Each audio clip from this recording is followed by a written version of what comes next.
I have a green light.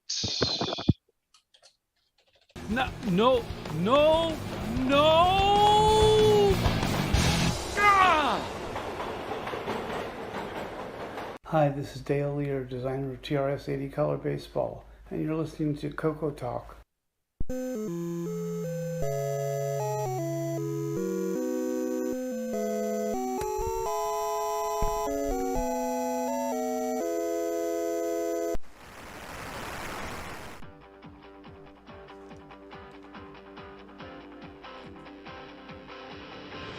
This is CoCoTALK, the world's leading live talk show featuring the Tandy Color computer. It's time to drop your socks, grab your real-time clocks, and let's rock.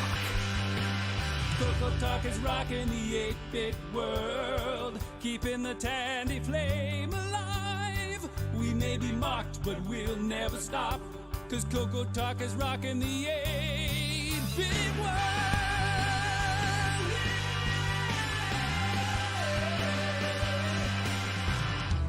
Welcome to CoCoTALK, episode 283.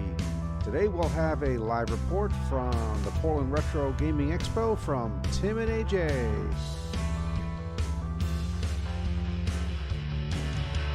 CoCoTALK is rocking the 8-bit world, keeping the Tandy flame alive. We may be mocked, but we'll never stop, cause CoCoTALK is rocking the 8-bit world.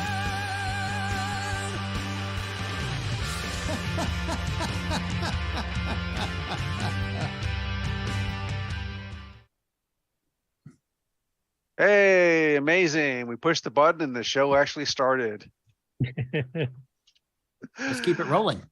All right. The dumpster has not started to burn yet. No, Where's but that accelerant? Give us a minute. I did have to dump a bucket of water on the smoke pot yesterday. It was smoking too much. Let's see who we got with us today. All right, top left, we have Marco. Oh, I'm top left. Yay. Glad to be here. On my screen, you are. Then next over, we have Rick Euland. Howdy, folks. On top. I missed that. Next over, Ron Delvo. And right side of the top row, man, we haven't seen in a long time, Rick Adams. Thank you. You're too kind. Yeah. Find any lost CoCo code? Not really. I have a scanner, so I could scan in some contracts if you want to get really bored. Yeah, I don't know about that. Are your flies still there? Now there's an in joke for you. Yes, the flies and the little signs next to them are still there. We'll get Rick to explain that a little bit later for people who are watching and wondering what the heck is he talking about. I guess I'll have to. I wonder if it has anything to do with finding the lost folders and boxes behind the furnace. Nope. Okay. Middle row, we have L. Curtis Boyle. Welcome to the show, everyone. All right. And Fred Provancha. Hi, everybody. All right. Next up is Ken Waters. Greetings from sunny Vancouver. And Are you lying? Is it sunny? It's sunny. Oh, wow. Too sunny. It's sunny down where I am too, about 6 hours south of him. So Wow. The 1 or 2 days a year? yeah. All right. Next over is yours truly. Hello. Oh, let me turn the volume down. Bottom row, we have Alan, Exile in Paradise. Howdy. Camera muted to improve the panel appearance. Okay. And we thank you. Also video muted, Yes, David much Ladd. appreciated. Why, hello, everyone, and welcome to CoCoTALK. Thank you for joining us today, and we hope this will be an entertaining show for you. Please sit, stay a while, and have a great day. I'm not used to low volume David Ladd. It's kind of nice.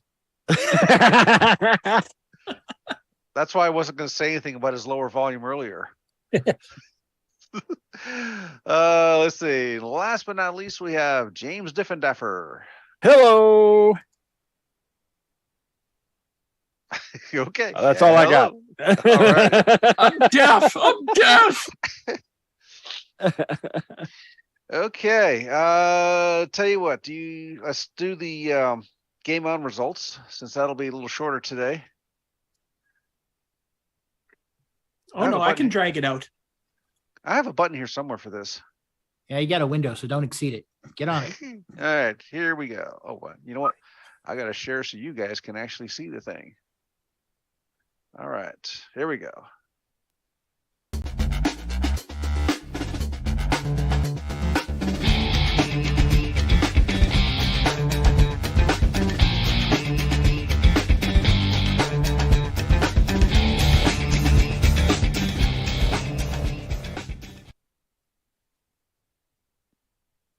Welcome to the CoCoTALK GameON Challenge of the Week results video. This week we played Fang Man. We had a total of 16 players. We had Mark B with 1700, Rich N with 4925, Ken Reichard 6800, Sloopy Malibu 7100, Chris B 9525, Jim Rye 13,200, Nine Finger Tom, 14,250. Nine Finger Tom's grandson, 16,975. Sabhead, 18,650. Flutterball, 32,525. Canadian Retro Things, 37,675. Shenley, 57,450. L. Curtis Boyle, 60,150. Buck Owens, 108,625. Tasman, 205,675.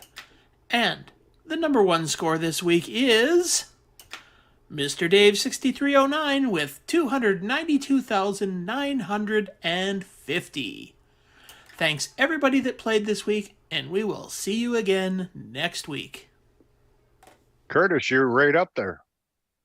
Yeah, I didn't do as well as I was hoping, because I used to be pretty good at that game when I was younger, but apparently my memory and reflexes have both been shot over the years. Wow. So, pretty decent. How do you get scores that high? Once you figure out the game, it's quite a bit easier to be able to, get it going. Although the higher levels gets really hard because you get a ton of crosses right off the start. Yeah. Apparently, I didn't figure out the game. I tried to give as best of an explanation last week because I knew some of the directions are a little odd, and I tried to emphasize that. And did I not explain it well enough, Ken? Is that? No, you explained it good. Because nobody listened. I got it. I was not able to play that game before I listened to you talking and read your website. It would actually be really nice if anybody could ever track down a manual for this game. Yeah, when I talked to David Crandall like 20 years ago, when I got permission to release all of his games for free legally, including Fang Man, he didn't have any of the original manuals, and he didn't have any original discs. He only had his old backup copies from when he was actually writing all the games, and that's all he sent me. So he doesn't even have them. But if anybody out there has one, the archive could really use it. It's a fun game, though. It's unique. I have not seen anything like that on any other platform. Even the gameplay mechanics type thing is quite different. It's funny. It's got the stupid Halloween puns. Absolutely. It's in theme with Halloween, of course. Well, how about I'll just jump right in and show you a review from, I believe it was November of '84, Rainbow Magazine. Now, the review started out a little weird, saying that Dracula's a good guy in this and just trying to scare off the angry villagers, but really he's killing them and turning them into bats. So yeah.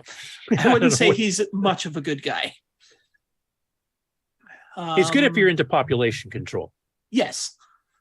But the reviewer here does say it's some of the best puns that he's seen in a while to break up the monotony of screen changes.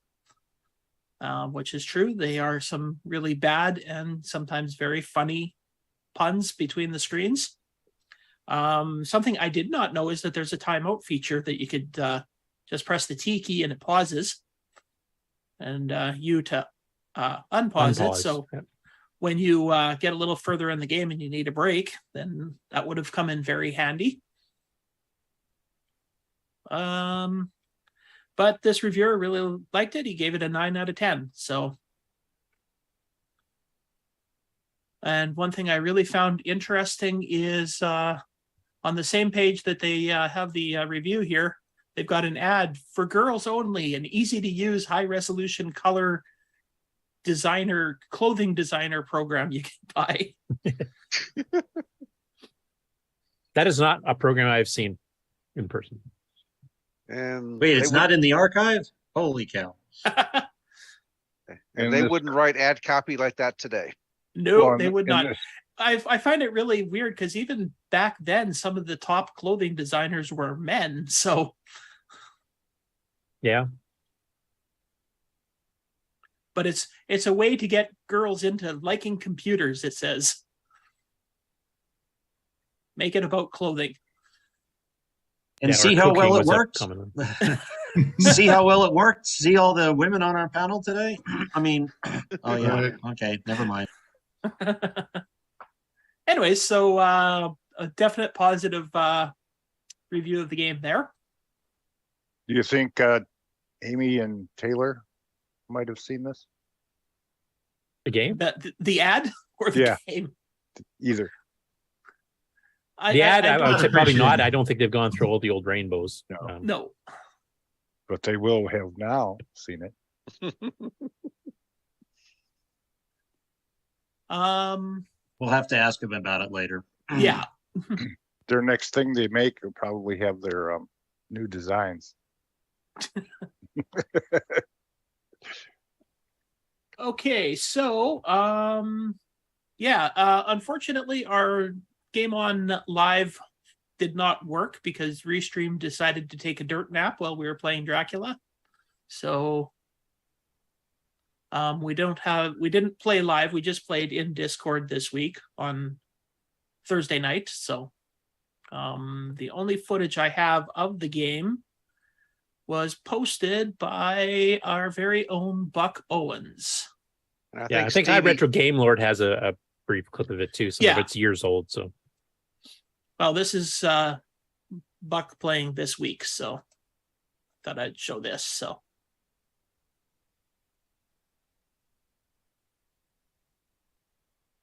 now let's talk about tips and tricks for this game.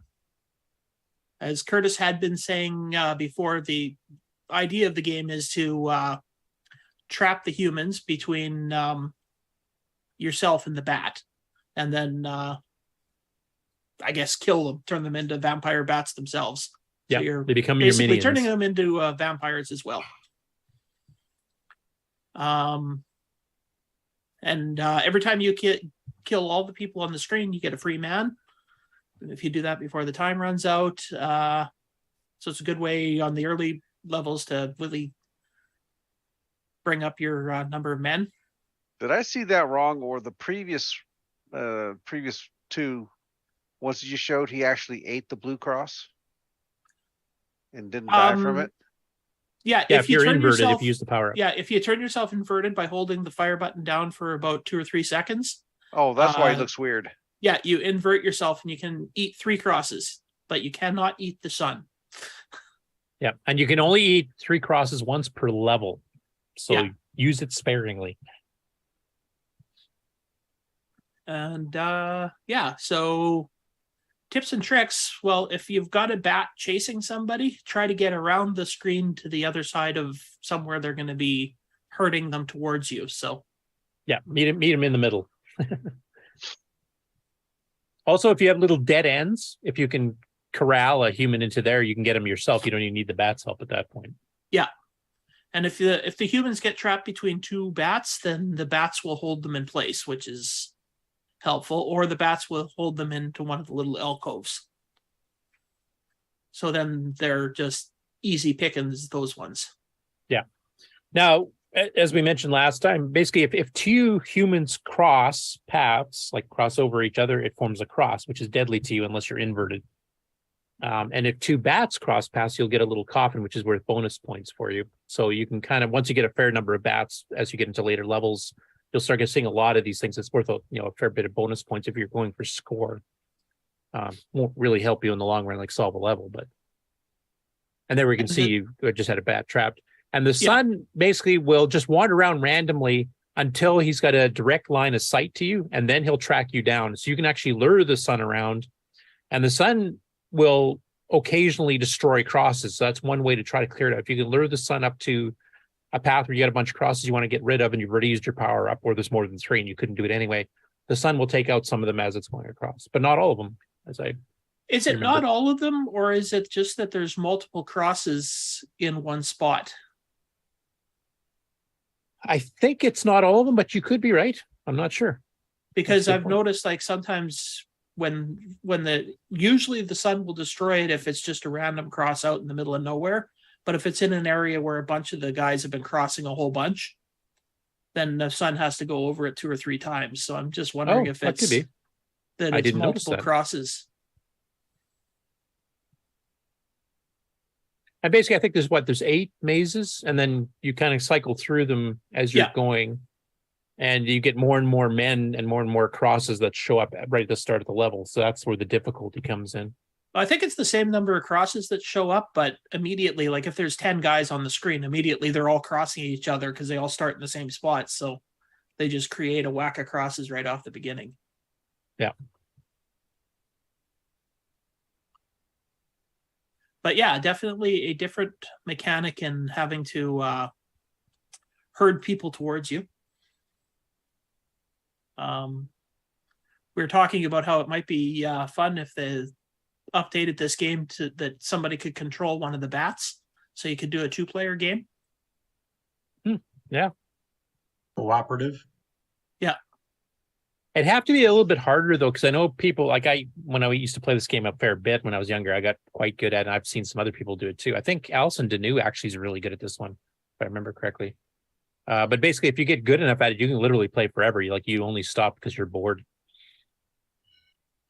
Yeah. So you'd have to make it a little bit more difficult, because 2 people cooperative would be even easier. So you'd want to make the game a bit more difficult in some other way. So you said you can't eat the sun, right? No. Right. Because I imagine it would give you heartburn. Pretty much, yeah. Or much too much of a tan. And actually, another thing, when you're inverted, if you even if you haven't eaten 3 crosses, if you kill a person, you automatically turn back. Yep, that's right. So yeah, don't waste it by getting a cross and then eating a person right away, because then you've only used it on 1 cross. So try to get 3 crosses before you kill anybody. Yeah. Or the other trick I think you noticed, Ken, if I remember correctly, was basically you're always moving most of the time. Like you don't have a middle where you put the joystick in the middle. You'll just pause. You'll just switch direction once you hit the middle. But if you hold down the button, you can stop. Yeah. But you can't really do that at the beginning when you still have your inverting, because then you'll invert yourself. And yeah. Yeah, it's kind of, I don't know how to qualify this. It's kind of a maze game, but it's also a strategy game plus some arcade elements, and yeah, it's kind of got it unique. all. Out of all of David Crandall's games, and he's done, I don't know, 9 or 10, I think. I'd have to say this is probably my favorite of the whole batch. It's, as a couple of people said, I mean, this has now got to be a Halloween staple for. Yeah, I will be honest. I always preferred this one to Poltergeist. It just has much more replayability. Well, unfortunately, we're quite limited on the number of Halloween-themed games that the color computer has. So, yeah, there's text adventure games like Night of the Living Dead, I guess we could play. But... yeah. Yeah, there you go. Yeah, that'd be a good one. So in the chat, there's a question from Jim Rye. Is there a maximum number of extra lives? I don't know. I'm trying to remember if you go past the edge of the screen there, if it actually keeps storing more or if it cuts it off. I can't remember now. It's been so long since I was good at this game. We need to ask Mr. Dave. Well, Mr. Dave's out in the audience, so he's the resident expert right now. So yeah, him or Tasman, they both did pretty good. That's what they had for scores is what I used to be able to get regularly. But I've forgotten a lot of the techniques, and I'm just old and slow. That was a nice 16K game. I don't know, like some Atomic stuff got ported to the Dragon. I don't remember if this is one of the ones that got ported over there. The inverting would work on a PAL, even though you'd lose color. The bricks, of course, would look really weird with that kind of frayed vertical striping thing. But yeah, I think this game would be fully playable on a Dragon. Like there's nothing where the color between red and blue matters to you. If you look, Nine Finger Tom's scores that he posted were all without the color, so they're all the stripy. Oh, okay. Because of the setup he has, he doesn't. I'm not sure. And since it's joystick based, I imagine you wouldn't even have to change anything if there's not already a Dragon version of this. That'd be a pretty good one for the UK Dragon people to get to. It would be.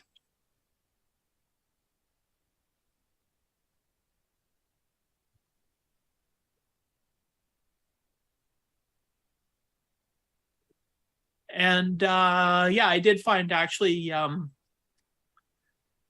if you're on one of the levels where you got a lot of vampire bats, you can get a lot of coffins, but it's actually worth more to just finish the screen quicker, because the coffins are only worth 25 points, and the bonus is worth, well, the actual number of the bonus. So, and it's going down by 100 points each time, and you're not going to get 4 coffins very often in the time that it takes to tick down one time for the bonus. So yeah, they pretty all have to be in a row for that to happen.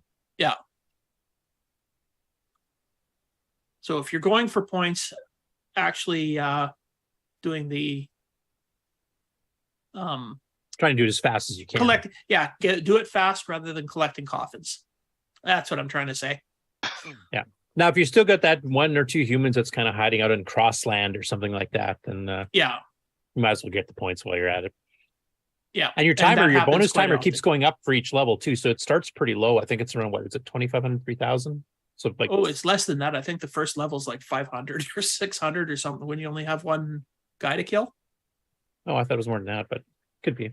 But basically, it goes up and up, so you have more and more time to try to win the level. So it's actually fair that way. It seems to be by the number of guys you've got on stage or on the screen to catch the bonus. No, I see AJ there and Tim. We should probably switch over live to the Portland Retro we'll go Gaming live Expo. to that, and then when we get back, we will see what the game for next week is going to be. Tim, you're muted. We see your mouth moving, but no speech. I'm so sorry for interrupting. You should be, Tim. Ken, can you unshare? Oh, sorry. No, I'm not going to unshare. Can you all hear me? Yep. Hey. Well, we're having a wonderful show. It's super busy out here. If you spotlight AJ, she'll. I'm gonna walk around and show off the show.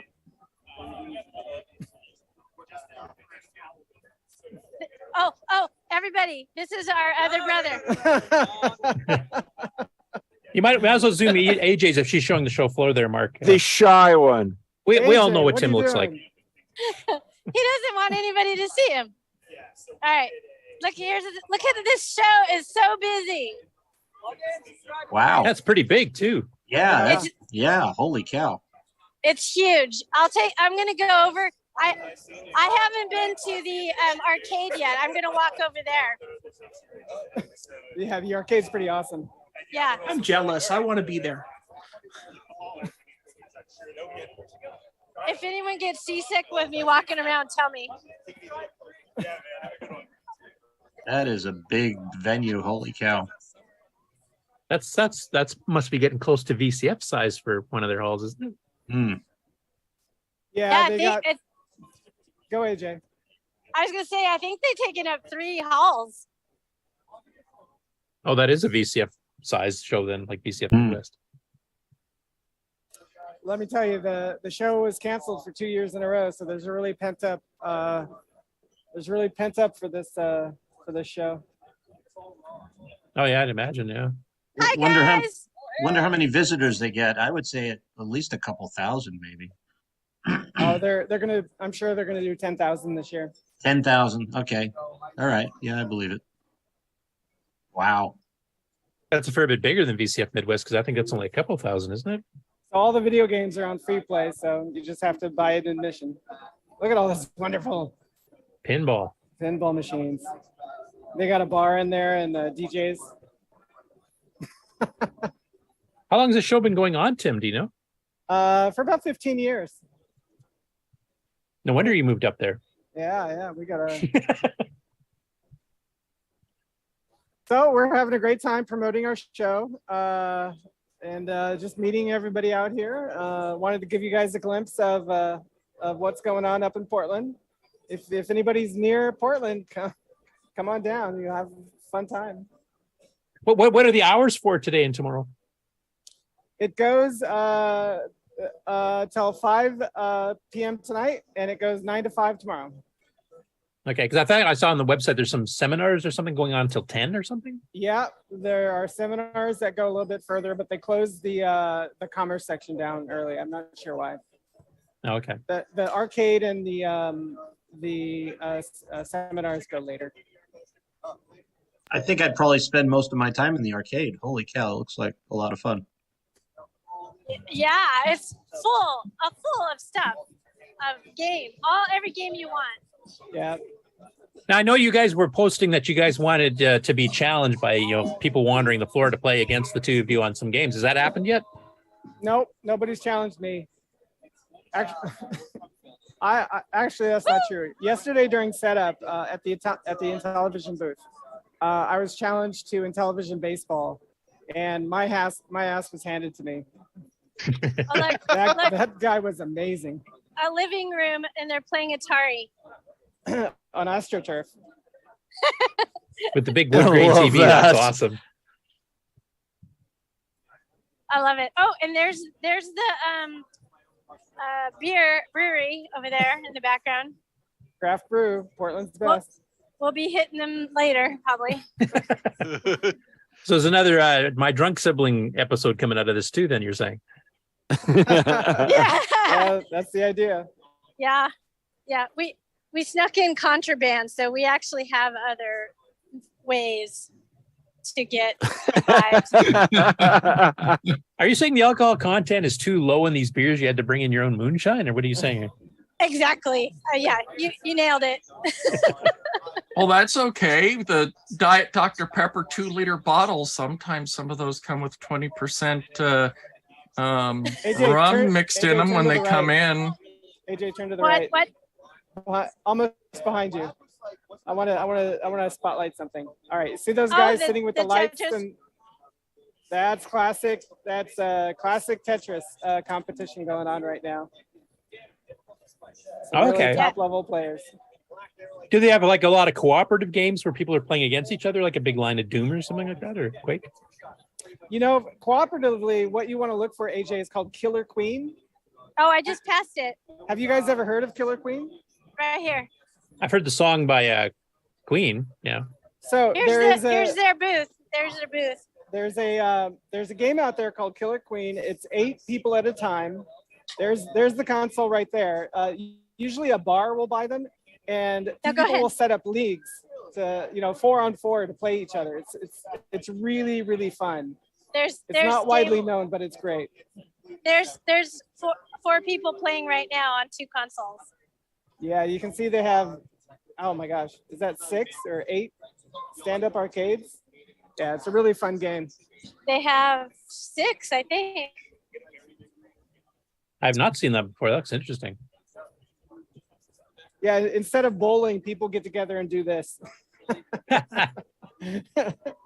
Now, are the two of you planning any live streaming yourselves from the show that we should know, like what time you're on to watch you on YouTube or something? Yes, we have a live stream later today at 2 Pacific. And then tomorrow we'll have a live stream at 10:30 a.m. and 2:30 p.m. And you just go to My Drunk Sibling. What time did you say today? 2? 2. Okay. At Pacific time. Yeah, Pacific time. So that'd be 5 p.m. Stevie time.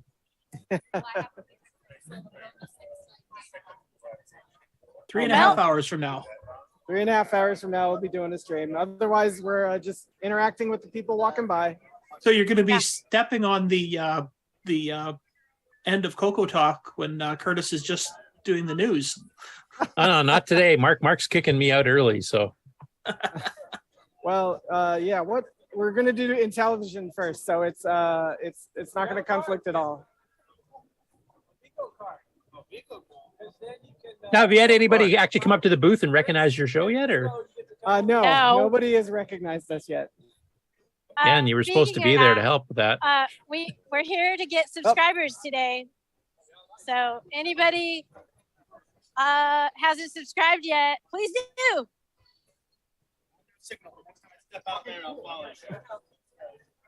But do you have the Dino Wars? Yeah, the Dino Wars backdrop. banner. That's what I was waiting to see here. I forgot to email them to set it up, and they didn't have a space for it. I couldn't set it up. So disappointed in myself. See, make sure you bring it down to Coco Fest because a bunch of people want to get their picture taken with it again. So absolutely. Well, we'll get that down to Coco Fest. That's a no-brainer. And AJ, of course, has to do her dinosaur dance in front of it like she did on the show yesterday. The dinosaur dance. When I was editing that episode, I had no idea what she was doing. Of course, I didn't turn around to look, so I didn't. Everyone calls it a dance, but I was trying to be a dinosaur. Just call it the dinosaur dance and we're all right. You were a dancing dinosaur. My grandmother has better camera work than you do. Rockin' Rex. Hey, I'm trying to get it all in. Here, I'll slow pan. Slow. Yeah, slow pan. Slow. Let the algorithm work. Slow. That is a much bigger show than I was thinking in my own head. I guess I'm not familiar with it. So, but If I'd known it was going to be that big, I would have definitely tried harder to make it down there. Oh, you still got tomorrow, you know. Yeah, I don't have any winter tires on my car though. You're on the West Coast. What do you need winter tires for? It's the law to go through the mountains right now. Yeah. Oh, is it? Portland during the winter, people switch to studded tires. As of October 1st, you have to have winter tires. Yeah. There's a lot of commerce. No CoCos. No CoCos. You haven't seen any CoCos? No. I should get one of mine out. Good, you brought some. Oh yeah.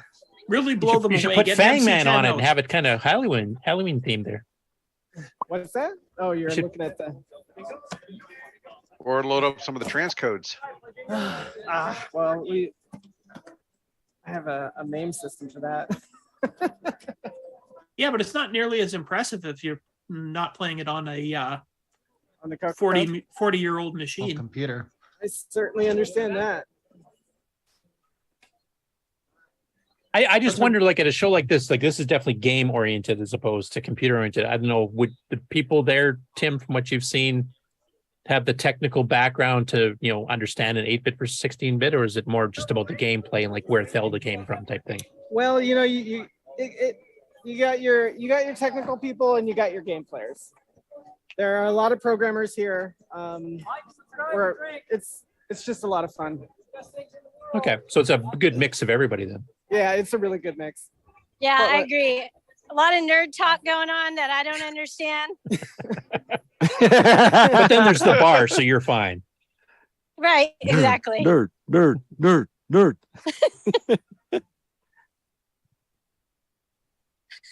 Oh, yes. And you said this is only one of 3 halls? There's one hall of arcade, there's one heart of commerce, and one hall of speeches, presentations. Okay. So probably that on the other side of those walls are probably the speech section. Yeah.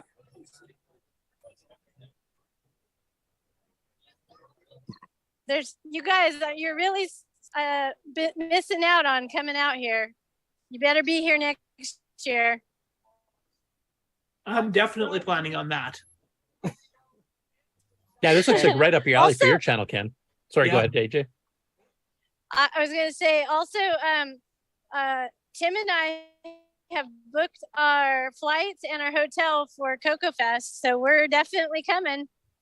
As long as he's booked the banner, the Dino Wars banner, you know, No, that's the main thing.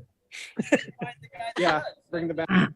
You're on the ball. I usually book flights He's about going to have to ship that ahead of time. about like a month beforehand. Say hi. Just hop in Curtis's car. I think they're scared off after your report from the last time.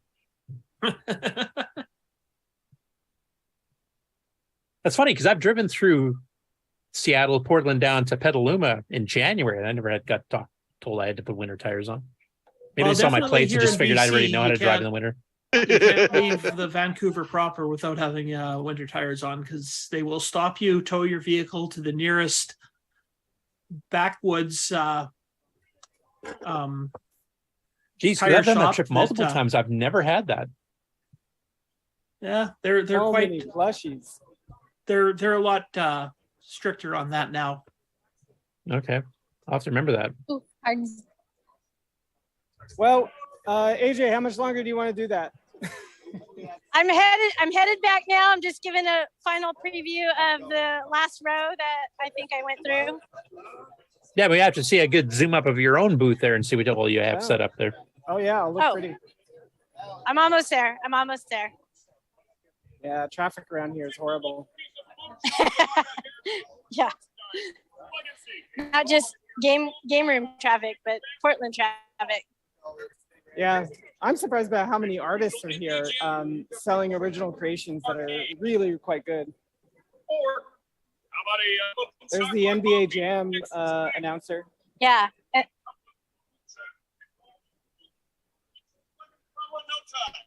Yep, that was him.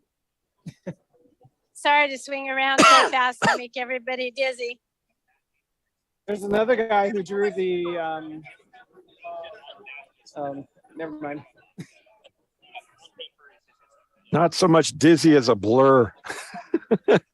Yeah, AJ, really. Try to keep it smooth. Sorry. I'm trying to get back to Yeah, the geez, booth. AJ, you should fire your camera operator. Shaky cam at its finest. AJ, you move like that, and you like the dinosaur? yeah. Even the cell signal can't Like the keep up with dinosaur? you. All right. Well, that's the report from Portland Retro Gaming Expo. You gotta go through your booth first. Oh well. Yeah, show us your booth. Here's the booth. Here's the booth. Okay, we got the TV. It doesn't have anything on it yet, but that's where we're gonna play. So do you have chairs and set up for people to come and compete against you there too, or? Yeah, I got a chair right here for anybody who wants to play. Yep. And we got our T-shirts for sale up there. And there's Tim. I noticed a poster. Yeah, I got the CoCo posters for sale. So disorganized, you have no idea when you go live. Oh, you're live now. I am live now. Yeah, Charles, this is picking up your voice. So what all consoles did you guys bring down to play games on? I brought the Intellivision, the Atari, the CoCo 1, It's going the other way. 2, and the CoCo 3. And Get the some Cocos up GameCube. there. Oh, I got a CoCo right there. Let's see. Yay! Hey! Probably the only one at the show. All right. Take a card. Go do. Like and subscribe. I think that's the same poster I've got on my wall here. Oh yeah, I sent you one. How do you like it? Oh yeah, I'm looking at it right now, up on my wall. Yeah, it looks like AJ's video is gone. Yeah, I imagine bandwidth is Present. getting hammered in there. So Yeah, the nerd density is pretty high. Yeah. Oh yes. So a quick question for you, Tim and AJ. You got 3 planned live streams. Is it going to be a different console each one? We're live. Yes, Intellivision, color computer, and Atari. Okay, so color computer, you are planning on having that's that the one tomorrow morning, or We just never bought it yet. The color computer will be Sunday at 10:30 a.m. and do you have a certain planned games, or do you take requests, or how does that work? Yeah. Oh, man. It's on the radar for future episodes as soon as we can acquire our own console. Well, this is premium price. We're looking for a deal. AJ, mute. Business online. What? Mute. Oh. You guys don't love my talking to the fans? The art of the deal. I don't know. Oh, mute. Now, now you're muted. Anyway, sorry, Tim. What were you saying about how do you guys select the games, or are they pre-selected? How does that work? No, whatever for the Intellivision, there's a bunch of new releases being debuted at the show, and some of them are really good. For the CoCo, might do color baseball because I got a baseball feel right now, and I know I can beat her. Revenge for Dino Wars, huh? Man, what did I do wrong with Dino Wars? Why didn't that work? That was a slaughter. It's not your fault. It's the game's fault. Oh man. No, it's your fault. It was the controller. Don't tell AJ I said that. Not the controller, human interface.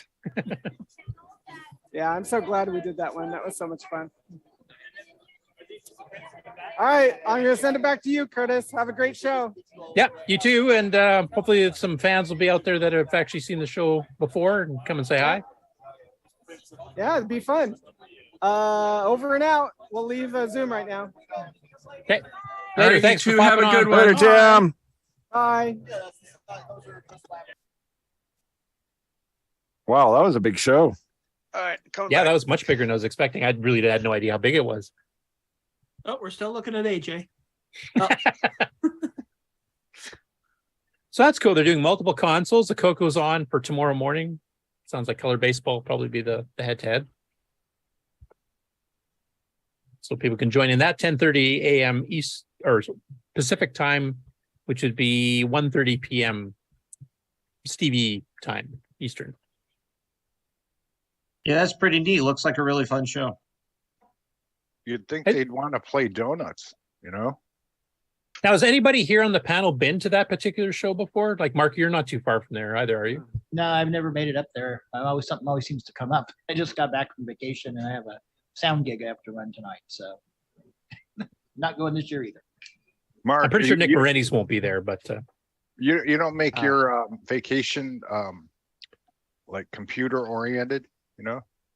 Yeah, I do, but it was my second anniversary, so the wife wanted to go out of town and we went a different direction. Mm-hmm. Oh yeah, the wife above going to things like the gaming festival. Jeez, I'm putting in ink this next year. Oh, hopefully the wife will be hopefully around as long as your computers are. Hope. You picked the wrong time of year to get married. It interfered with the convention.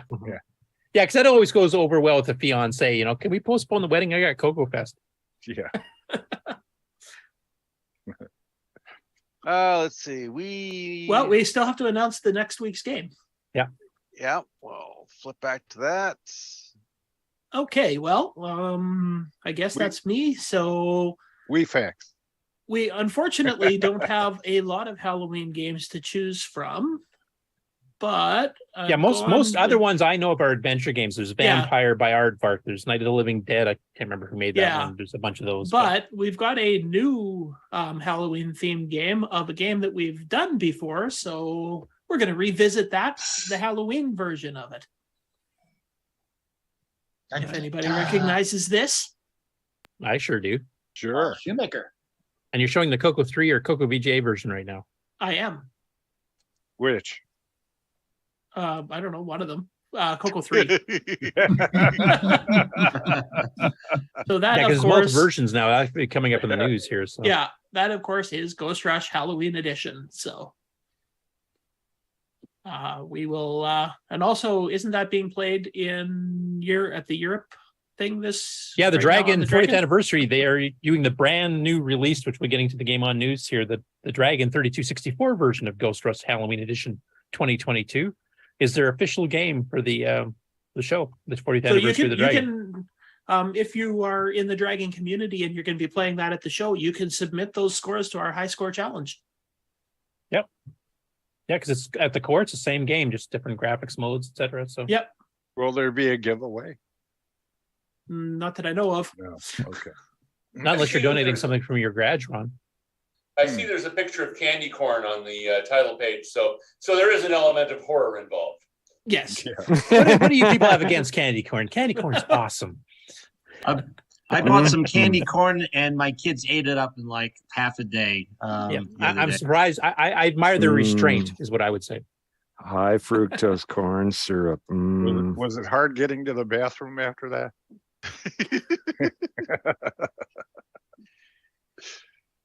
So yeah, decided to do that game in conjunction with the 40th anniversary Dragon Festival. So then people, which we should be at the getting a Dragon live Festival- report from them next week too. Hopefully, some people playing Ghost Rush Halloween Edition, Dragon Edition. I like the candy bar myself.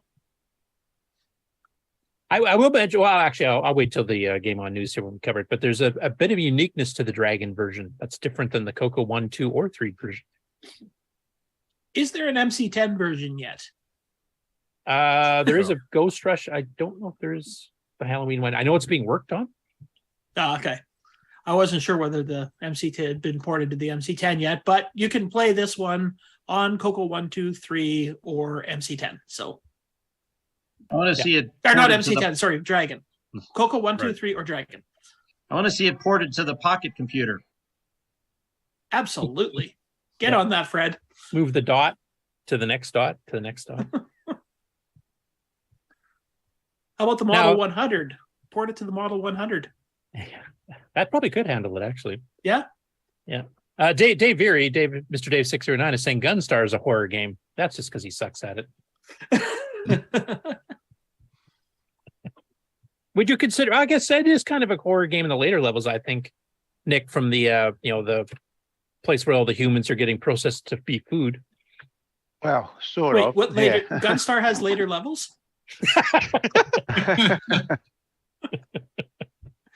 That's the horror of it. People never get to see the later levels. There are levels. Nick, have There's you more than just considered- level 1?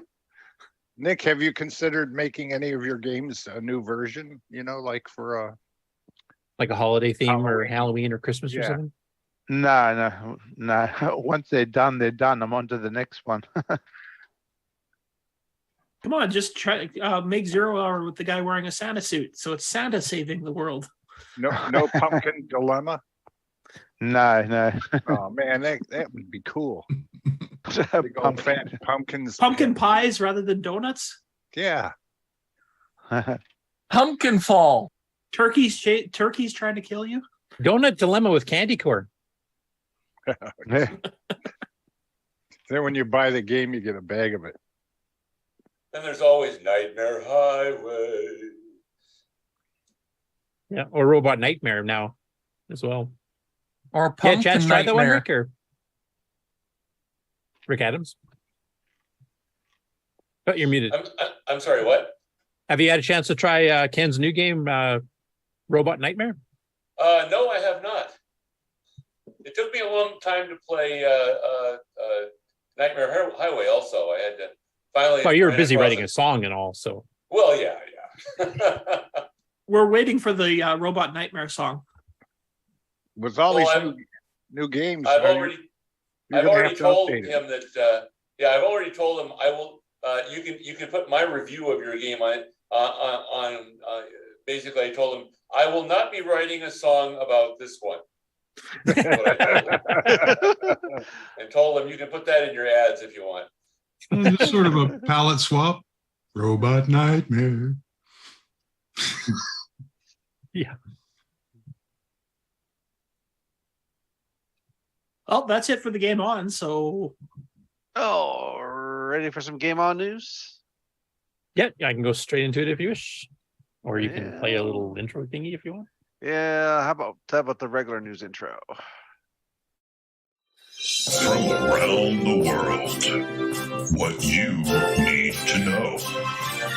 Get caught up on news with L. Curtis Boyle. And now a Muppet News Flash. Okay, go ahead. Okay, let's get that share going. And let's go run downstairs.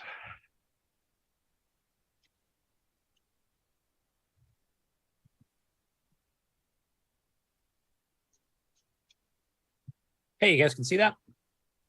Yep. Yes. Yes, sir. Okay. So the first one is a reminder. Paul Thayer, known as Redbeard on our Discord, is looking for testers for his upcoming CoCo 3 game, CoCoBon. Please contact him as Redbeard on the CoCo Discord, on Facebook or Facebook Messenger. And he also has now added his email address for those that don't use those social services. So paul.g.thayer, Thayer, at gmail.com. And he's basically looking for testers to see if the level order is in, the proper order of difficulty type thing. He wants some stuff to be discoverable, or you're going to have to figure out what certain new things are, and he only wants to make sure that's not pushing it a bit too far and being a bit too difficult. And also just, trying to find a few bugs here and there too. So he's pretty close to having the game ready. I did play the little intro video last week. I know there's a few people here on the panel that weren't on last week that may not have seen it. It's only a 1-minute video, so I think I'll just play it and then people can see whether they want to try to join his testing program. So here we go.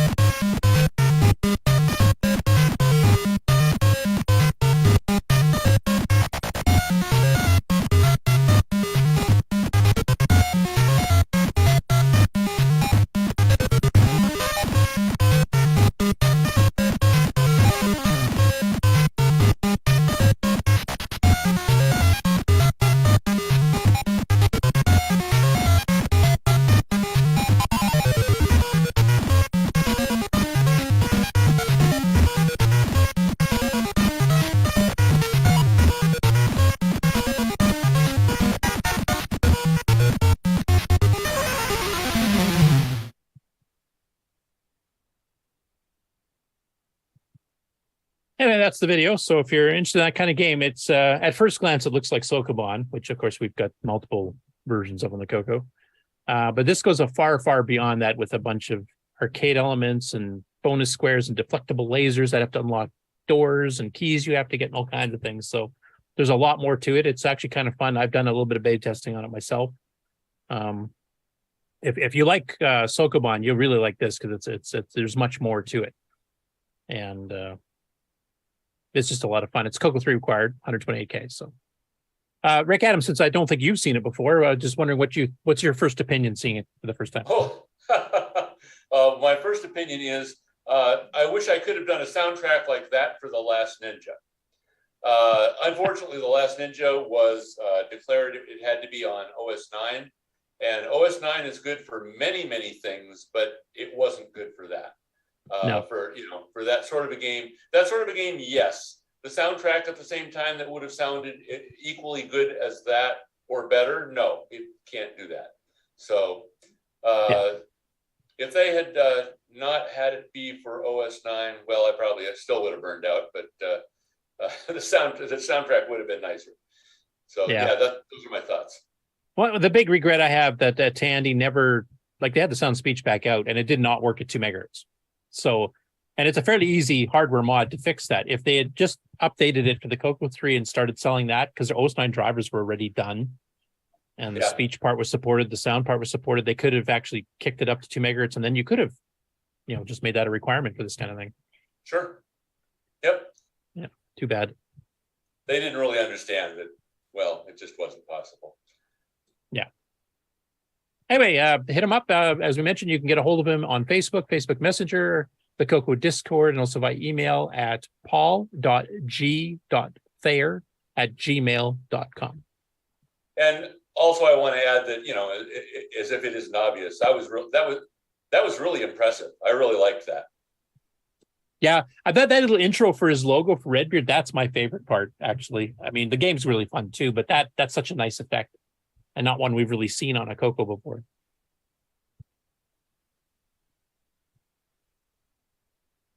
Next up, since the guy that's authoring this is actually on the call, I think we'll just let him talk about it. So this is his new ad for Jumping Joey.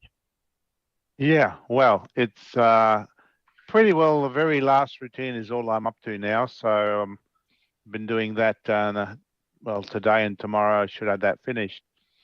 Then I start the big laborious task of game testing, looking for bugs, looking for little tweaks here and there, and then getting a few people to play it and see what they think and see if it's too easy, too hard, blah.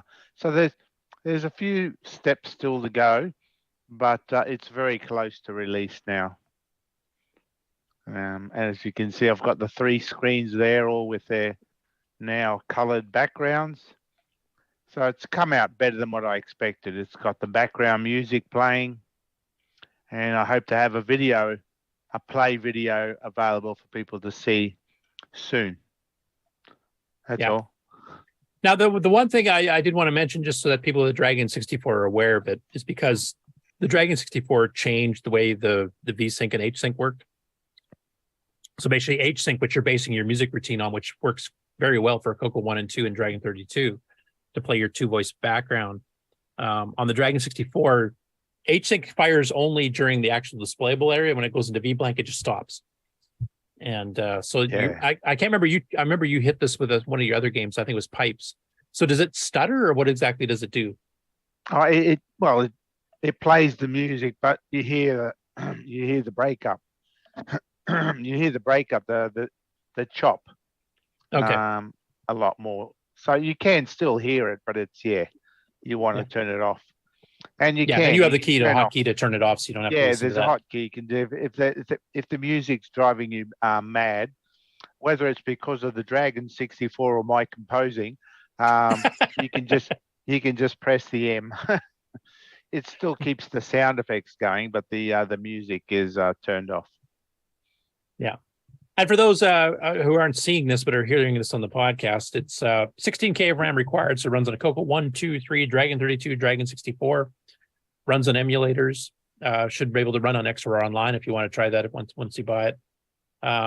Joystick or keyboard controls. You don't even need a joystick to play it. So if you just bought a 16K CoCo 2 on eBay, because it's one of the few affordable CoCos left you can get on eBay, this thing's ready to go. You don't need any additional hardware to do it. And you're also, I don't know, have you announced this yet or not about the bundle deal if you're ordering the physical? Because you have the.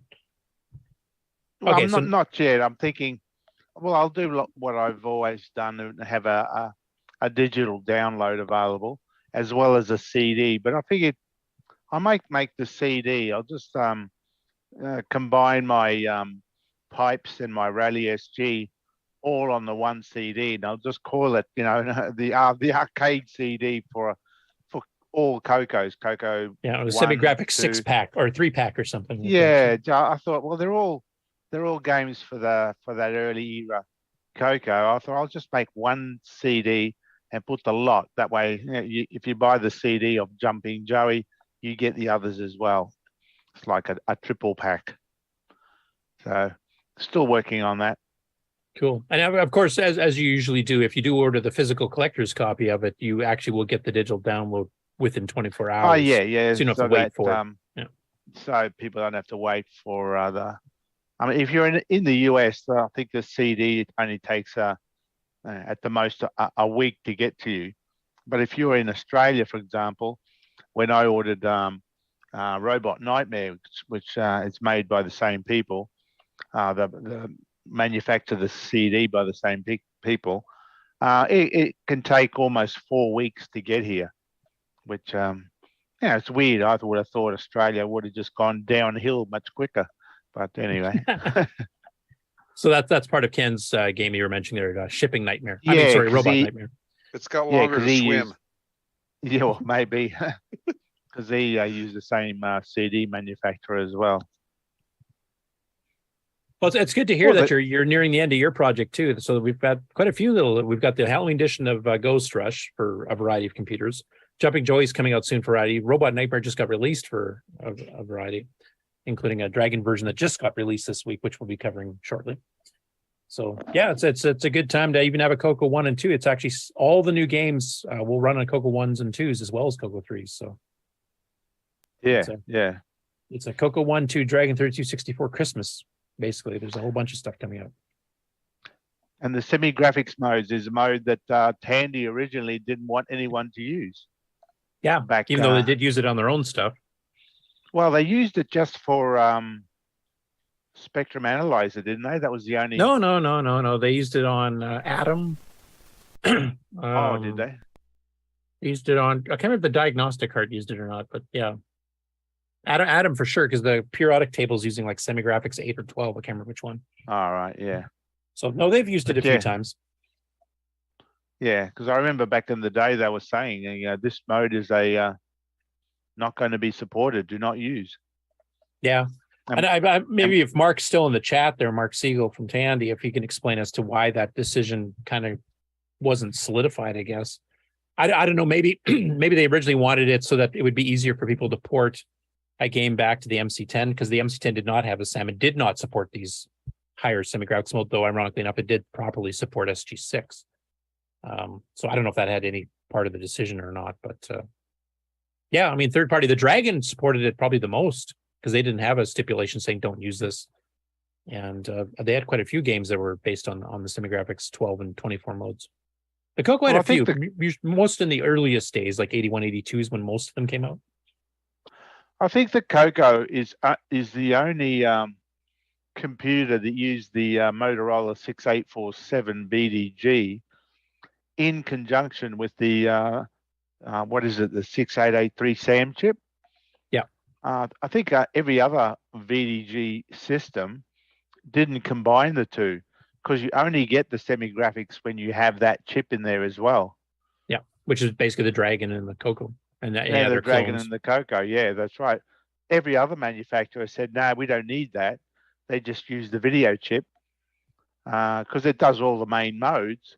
But yeah, semi-graphics only comes in when you use the SAM chip is combined, which was part of the original Motorola design. Yeah, yeah, that is strange, because I mean, even ones that you had totally different CPUs like Z80s and stuff that used the VDG. Yeah, they didn't have the SAM, so it didn't. It couldn't do semi-graphics modes. Well, some of them did innovate a bit. They would have it so they could actually switch the color set, in different parts of the screen, so you could some of them created their own little effects. But yeah, so you get 8 colors on the screen, even in a graphics mode type thing. Yeah, but yeah, the semi-graphics, as you can see in the pictures there on the Jumping Joey ad, it does add a fair bit of color. I mean, there are problems. I mean, it's got a low res. It's got a few other problems with that mode. But when you use it right and design everything, you can hide most of the limitations, and you get an overall colorful experience. It reminds me a lot of the Atari 2600 type stuff.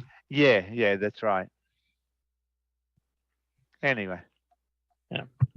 So, all right. Good to hear the progress is happening and that you're nearing the finish line.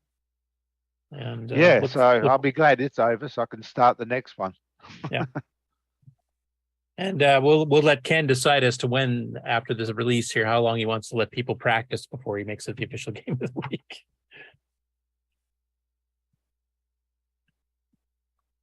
And then speaking back practice, it's going to be right when it comes out.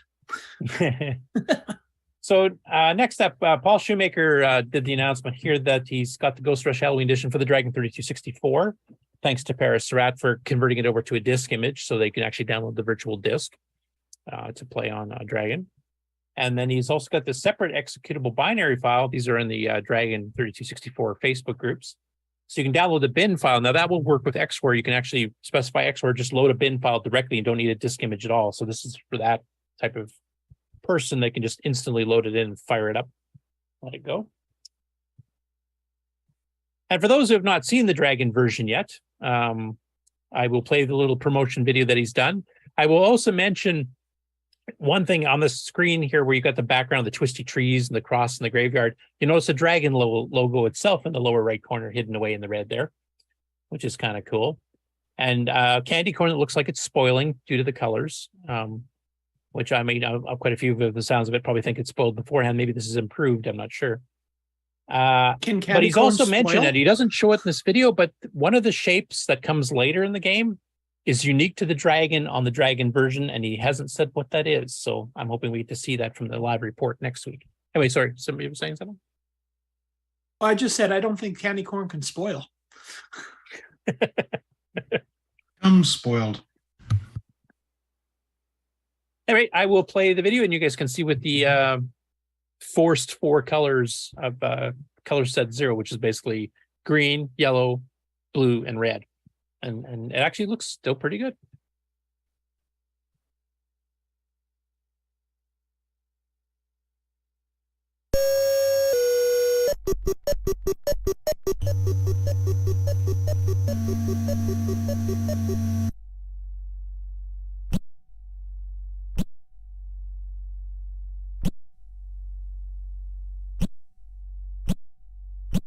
I mean, given the limited palette, this actually looks pretty good, I think.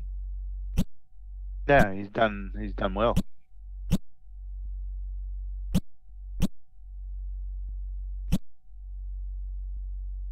And of course, he changed the music to have a bit more of a sinister theme than the happy-go-lucky standard Ghost Rush.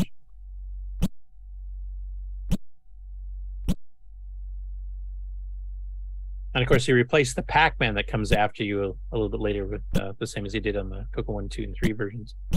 I should see shortly.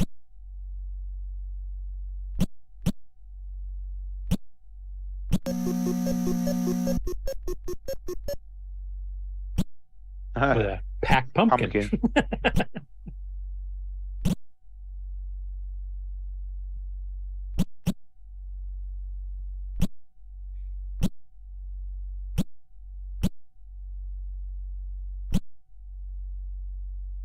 Anyway, I mean, you can see what the game looks like there, what the new graphics look like, the new theme music, what it sounds like. It will be the official kind of the equivalent of a GameON challenge at the Dragon Meetup, the 40th anniversary of the Dragon in Wales this next weekend, which we'll be getting a live report from as well. So definitely give it a download and a try if you have a Dragon emulator or an actual Dragon. And of course, if you're in the UK, make sure to practice up. There is rumors of a prize that will be awarded to the winner at the show next week. So you actually will get something for practicing and being really good at the game. Next up, CRPG Addict, which is character role-playing game, is a website that's devoted to character role-playing games, funnily enough. But they've been doing a long-running series here, and they've got stuff going back from the 70s up to modern times, going through on every platform imaginable type thing. They've covered the CoCo a few times before, like they've covered Gates of Delirium, I think, and Seventh Blink.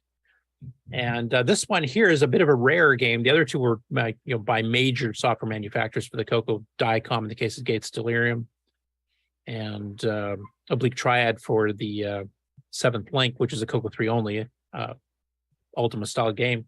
So this one's a bit different. I remember Nick Morantes, you actually found this one, I think, when I first published the page. You hadn't seen it before either. It plays a little bit differently, but they do a full review of it here.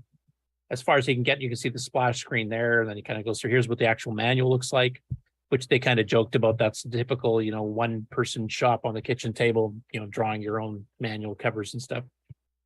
And it's a CoCo 3 only one, and it kind of shows here what the main gameplay looks like. So you've got your standard RPG stuff like strength, intellect, etc. So you got your division of various parts of the screen to different areas, and then you've got this nice, colorful 16-color CoCo 3 graphics. Now, instead of like an Ultima game where the map that you're on basically shows across 2/3 or 3/4 of the entire screen, it's actually a little part in the lower right corner, and you don't scroll through it. It actually just blinks to the next part of the map. And I think, if I remember correctly, this game's mostly written in BASIC.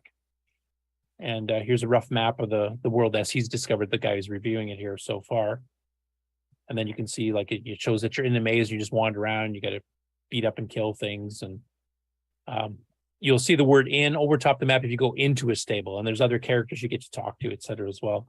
I haven't played this one too much. I played it a little bit enough to get some screenshots on my page. This is one I'll have to revisit a bit because it's a bit more unique, I guess. The way it's laid out. And he even mentioned that too. He said there's some uniqueness to this that actually makes it more interesting than just yet another Ultima clone. style things. So he does a fairly thorough review, and he does that on all of it. So if you're into RPG games in general, whether it's on game consoles or home computers or whatever, this is an excellent site to go to. He does very thorough reviews.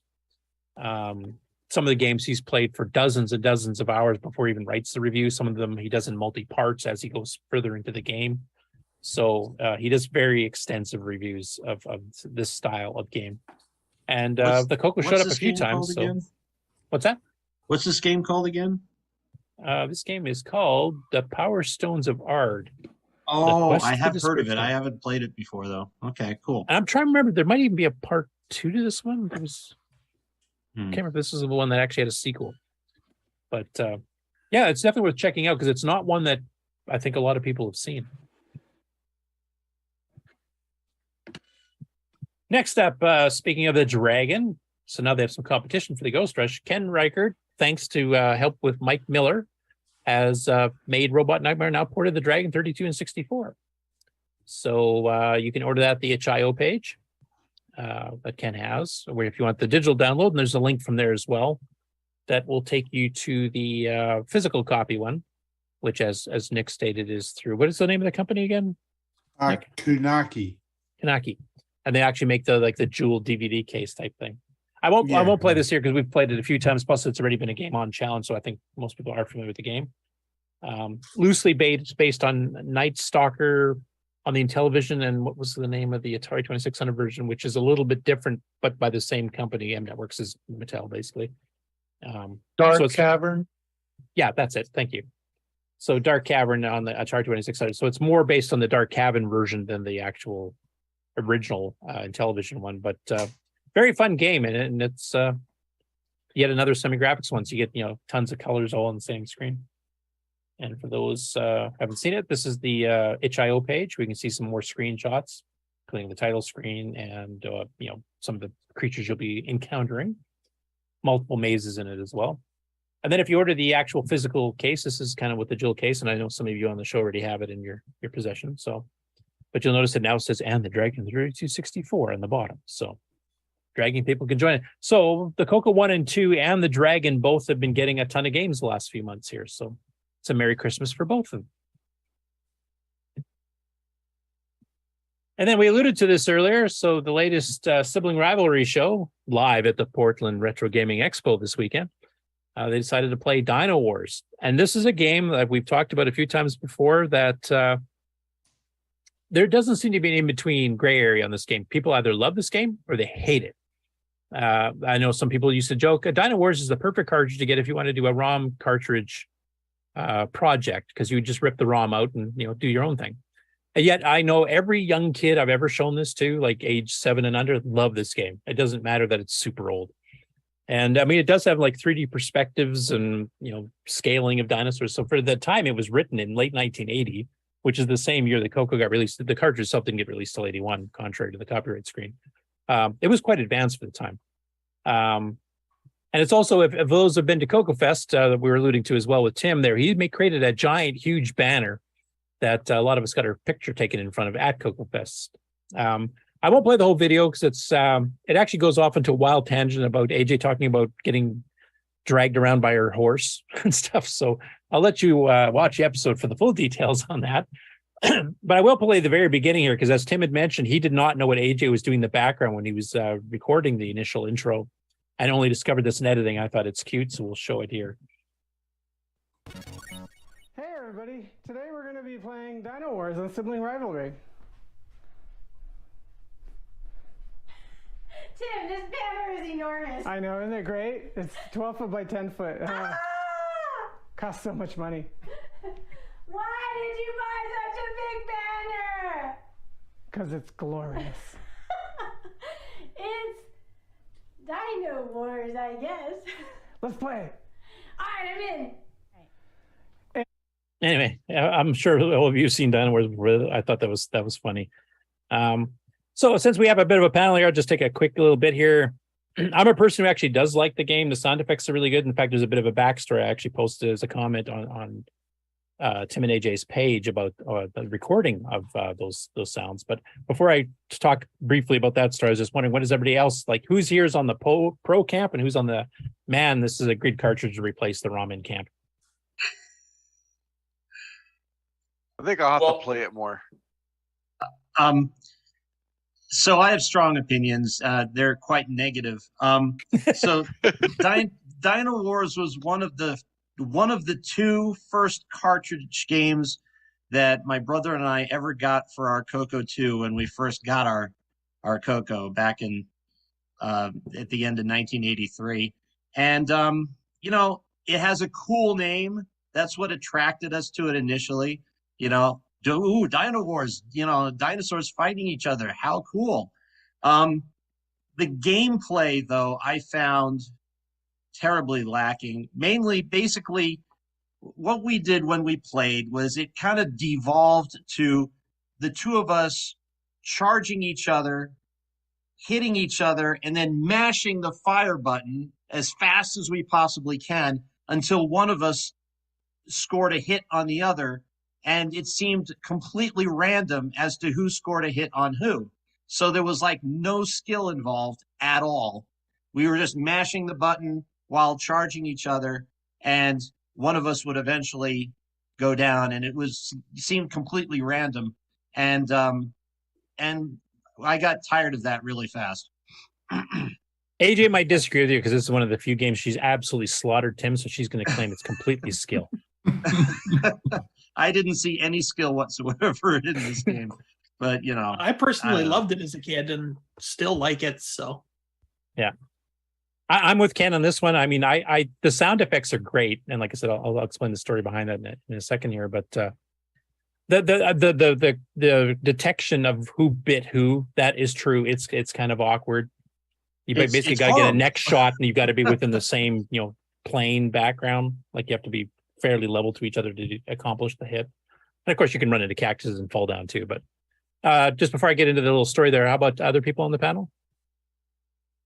Well, I was the one who came up with the story that when Dale did his first game and sent it to Tandy, that he cored out a Dino Wars cartridge because he figured that was the most expendable one. But actually, although Dale was not he didn't like Dino Wars. It was some other game, and I don't remember which one, but I remember reading back at what I wrote back in the day, and it wasn't that one. So that was wrong. I've seen it played. I've never played it myself. I just remember that, like, when you bite the other dinosaur, it's like this. Doesn't the screen go blank, and then there's like a sound, isn't there? It doesn't. That's when you win. Yeah, it doesn't go. The screen doesn't go blank unless maybe you had 4K, because then it couldn't page flip. So it probably did blank out on that. On 16K and higher, it doesn't. Interesting. Blank. Okay, yeah, I might be thinking about another game too. I don't know, but and the yelping is when you win and the other guy's leaving the screen, he yelps all the way out. Right. Yeah. Sounded like a puppy being hit or something. Yeah. Yeah, Robert Killick is the guy who programmed this. He also programmed Skiing, which is a better 3D game, honestly. But he made both of them so they'll run in 4K, but basically it doesn't have enough RAM left over to make two screens. So he stack blasts the screen background green or white, depending which game you're talking about, and then redraws it as fast as he can.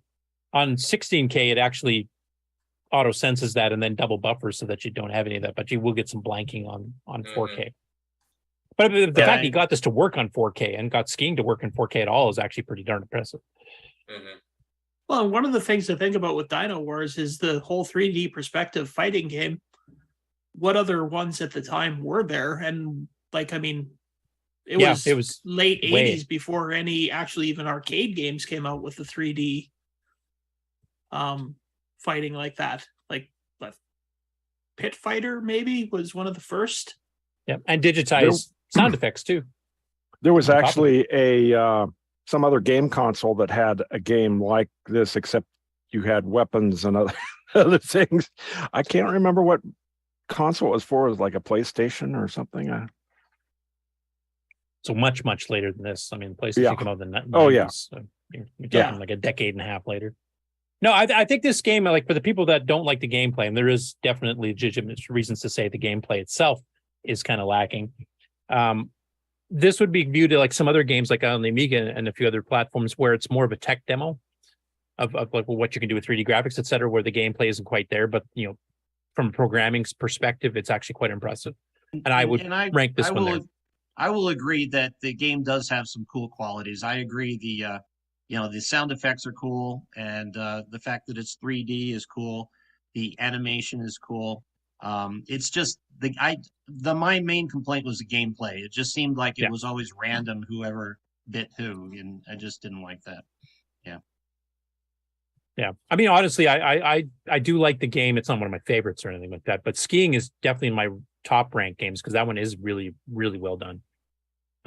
We'd seen Night Driver and Night Driver clones for other machines at that same time frame, 1980, 81, but none of them had hills where you can actually dip and, you'd watch the perspective of the flags and the poles on the sides, dip behind a snowbank and come back up type thing. Like nobody else was doing that back then that I remember. James, unless you remember something that I'm forgetting, but I don't remember any of them doing that. Yeah.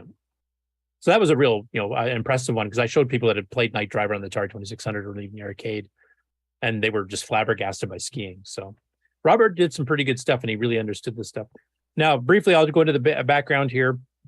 This is the last gaming story I have officially, so we'll go on to the regular news after this. But Boise Pete, when he was doing interviews for the history of the CoCo book, came across Robert and talked to him about, like, he did a lot of utility software and stuff too, like the Disk Editor Assembler was by Robert Kilgus, which has Kilgus DOS, which is a set of library routines. And for people who've tried to write stuff using just the ROM calls, you know how much they suck when you're trying to deal with files. So he came up with something there that you could actually use that came with the Editor Assembler. So he did, utility stuff as well. But they were trying to figure out how to do digitized speech, digitized sound effects, but compress it as much as possible. And he does a fairly long-winded explanation of it. But basically, the story with Dino Wars is that he was recording sound effects done by him and his wife, Peggy, on tape. And his wife was the one who was doing the yelps and the screams, and they'd speed it up and slow it down. Like, so two dinosaurs have slightly different pitches, so you can tell which one's doing the roar. It's the exact same sample, it's just played at a different rate. But all of that was done with them just recording it. And his one comment to Boise was something along the lines of, we did this for about a week and we were killing ourselves laughing with some of the weird sound effects we came up, some of which are not used in any of the games. He said, I really wonder what my neighbors thought we were doing that week.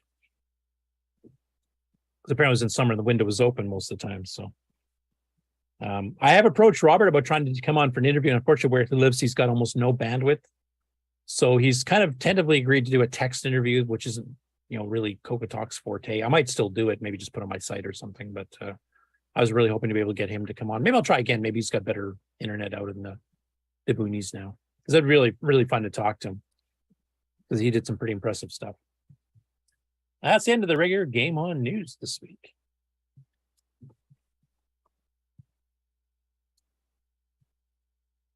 You want a break, Mark, or do you want me to go straight into regular news?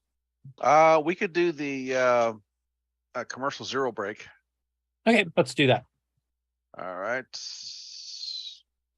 Here and You are watching CoCoTALK, the world's leading weekly video podcast, featuring a candy colored computer.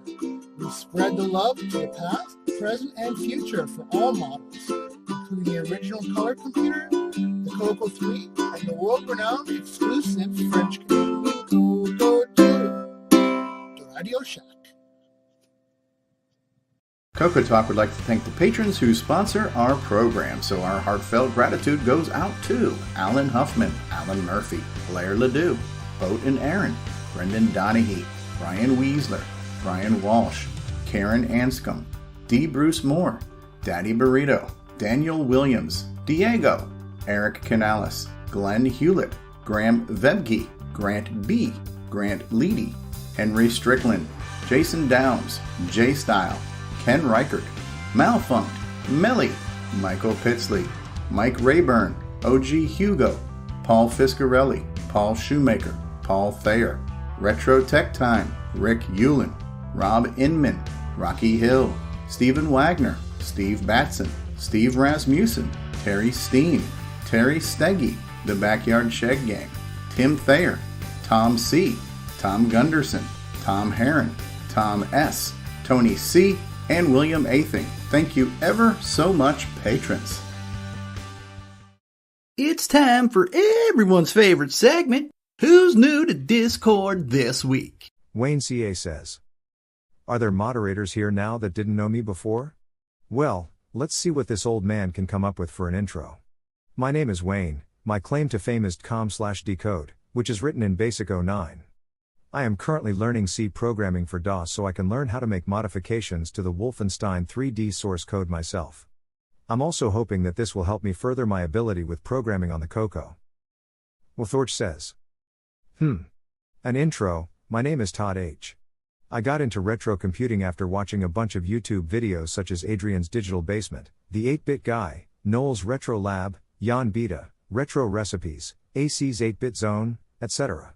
As a result, I went to my parents' attic and dug out my old CoCo 3 and got it working and started buying up old computers from Fleabay to restore. My interest is in restoring, upgrading and updating old computers from my childhood. Don't really know what else to tell you. If you've got questions about me, feel free to ask. And thanks for letting me join. Sky says, "My name is Sky, Laney is my usual handle online. I'm into retro computers like the Tandy computers. My father had one when he was a kid and had a few stories to tell me about it, and other early computing oddities and devices. I always found retro computers more interesting than the machines common in households nowadays, and much easier to understand. I found an invite link in the Emulation Development Discord.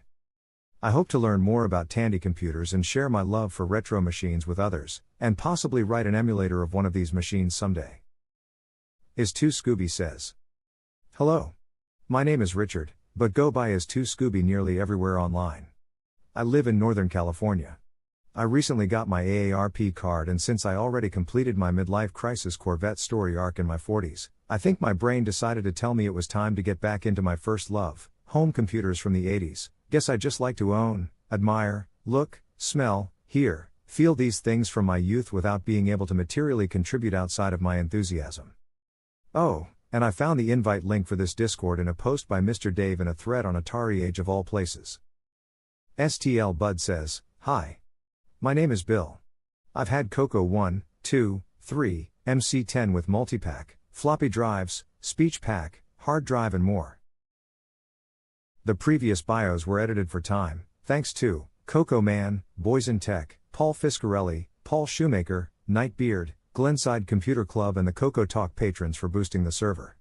Please consider joining Discord and visiting the welcome section to read these bios in full and see what the community has to offer. Just go to discord.cocotalk.live. See y'all on Discord." Okay, Curtis, back to you. Okay, let me get share going here.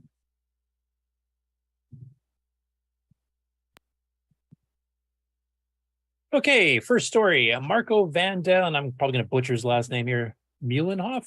Hope that's right. My apologies if it's not. Has a run of 4K RAM badge replacements ready to go for those of you that have the original gray first-gen CoCo 1s. They're going to be on sale shortly for around €2 each, and he's actually got a website, retro8bitshop.com. I checked a little bit earlier this week, and it wasn't up on the store yet. He said it would be coming soon, but it wasn't at the time he wrote this post. It may be up there now by showtime or by the time you listen to this on a podcast. But he's got replacement badges for just about every 8-bit machine known, from Commodores to Ataris to Terra City Model 1, 2, 3s, etc. So this is his first run of CoCo-based 4K RAM badges for those of you that have the original gray and didn't upgrade it, which would take a lot of self-discipline or a complete lack of money, one of the two. Anyway, they look really good. They even got kind of that bubble 3D look to it, like the originals do. It looks like they're stick-on. Yeah, I'm not sure. It's kind of hard to tell from just the photo here if it is as much three-dimensional as the original ones were, because they were kind of a hard plastic almost. Yeah, it looks like with the glare on the sides of it. The epoxy bubble thing going on good in there. Yeah. Next up, we had the announcement this week from Bill Pierce, who's kind of the guy who's in charge of the VCC project as a manager style thing. He's not one of the programmers for it. But thanks to Mike Roja, the VCC is now up to version 2.1.0.7. Now, the main update to this one is that it will now integrates a new debugger that you can actually fire up and actually debug programs in it, similar to what MAME has in its debugger. From what I've seen so far, it's not as robust as MAME's, but since VCC hasn't had one before, it's still a huge improvement. So it lets you like set breakpoints and watch registers in memory while your programs are running. You can stop it and single step through code and kind of discover where a bug might be type thing. And I know in the development of Nitrous 9, that's proven invaluable. Yeah, you can do it the old-fashioned way like Nick, but it takes longer. So it definitely makes things a bit easier. And it's got a few little bits there for handling the task register and the MMU registers that actually look better than MAME's, because MAME is, of course, a generic debugger for all the various platforms that MAME supports. So it doesn't really know the gimme all that well. So it doesn't have, a setting for task register. You might set a breakpoint, say, and I'm going to use Nitrous as an example here because it does use both task registers extensively. So the system's in task 0, any user programs in the graphics drivers in task 1. If I set a breakpoint at a certain memory location because I want to stop the code here because something's going wrong, but that happens to also be a legitimate address in the program that's running in the system itself, then anytime the system tries to run that code, it'll stop there, even though that's not at all the program I want to try to debug. So it's a bit of a pain. And the way from what I've seen, I haven't tried it yet, but the way this is set up, it looks like you actually could theoretically, maybe with very minor changes that might be already enabled now, you should be able to at least see if you're in the right task map with the right MMU registers mapped. So it should make debugging that type of thing where you're switching tasks a lot easier. And I know a lot of game programmers for the CoCo 3 tend to make like task 1 your sound routine with sound samples because it does an entire new map of samples versus your actual main code, which has the graphic screens and sprites, etc. Sorry, Rick? Were you saying something, Rick, or Eland? Nope. Okay. Thought I heard something and then I saw the green light around your square, so I thought you were saying something. Anyway, that's available for download. You can get it on GitHub, and the address for the GitHub is in our show notes that you can get on our Discord server. And it's got the 2.1.07 download. Source code is available there as well. And also, Bill's updated the manual to include a whole bunch of stuff on the debugger and how to use it. So I haven't had a chance to go through that. Like I mentioned, I don't know if anybody in the panel's had time to go through that yet to see what you guys thought of the debugger, say, versus MAME, if you've tried both, or XOR, because XOR has a plugin one too. And there's another debugger coming up soon too, we'll be talking about that Rick Ewan was mentioning in the pre-show. So has anybody had a chance to try the debugger in BCC, just out of curiosity? Not me. Dave is trying it out right now. Chet said he was doing some modifications of source code, so I thought I'd wait until so there might be I saw the changes fallout from that. Okay, well, if anybody gets a chance in the next week or two here to actually give it a shot and wants to do kind of a quick review of it on the show, that'd be greatly appreciated. I probably won't have time this next week or two, so. And then kind of along that line, Alderson Retro Computing has posted a couple of YouTube videos here. The first one here, I know I won't play anything too much in here, but it basically is him playing with the new version of VCC. And he actually shows a little of the debugger in motion here. I won't play the text here. So like right here, you can see in the top, it's the debugger has 4 options in the menu. There's memory display, processor stats, breakpoints, and MMU monitor, which is the part that I like that is kind of lacking in MAME. So he's doing a memory window, which is basically a hex dump, and you can like scroll through to whatever part of memory you want to watch while it's actually running and changing. You're actually watching basic variables there, change in direct page, for example. But anyway, he does a fairly extensive kind of review of it because that's really the only new feature on 2.107. They did a quick little video just kind of showing his real hardware that he uses for testing. I won't play that one because it's YouTube short, so you might as well just go check it out yourself. But it shows his MC10 system with the SDX32, his CoCo 3 system with a mini MPI and a CoCo SDC, etc. So just kind of a little promo for his own stuff. And then he does another video that's just under 5 minutes, which actually shows you how to configure the 2.107 VCC.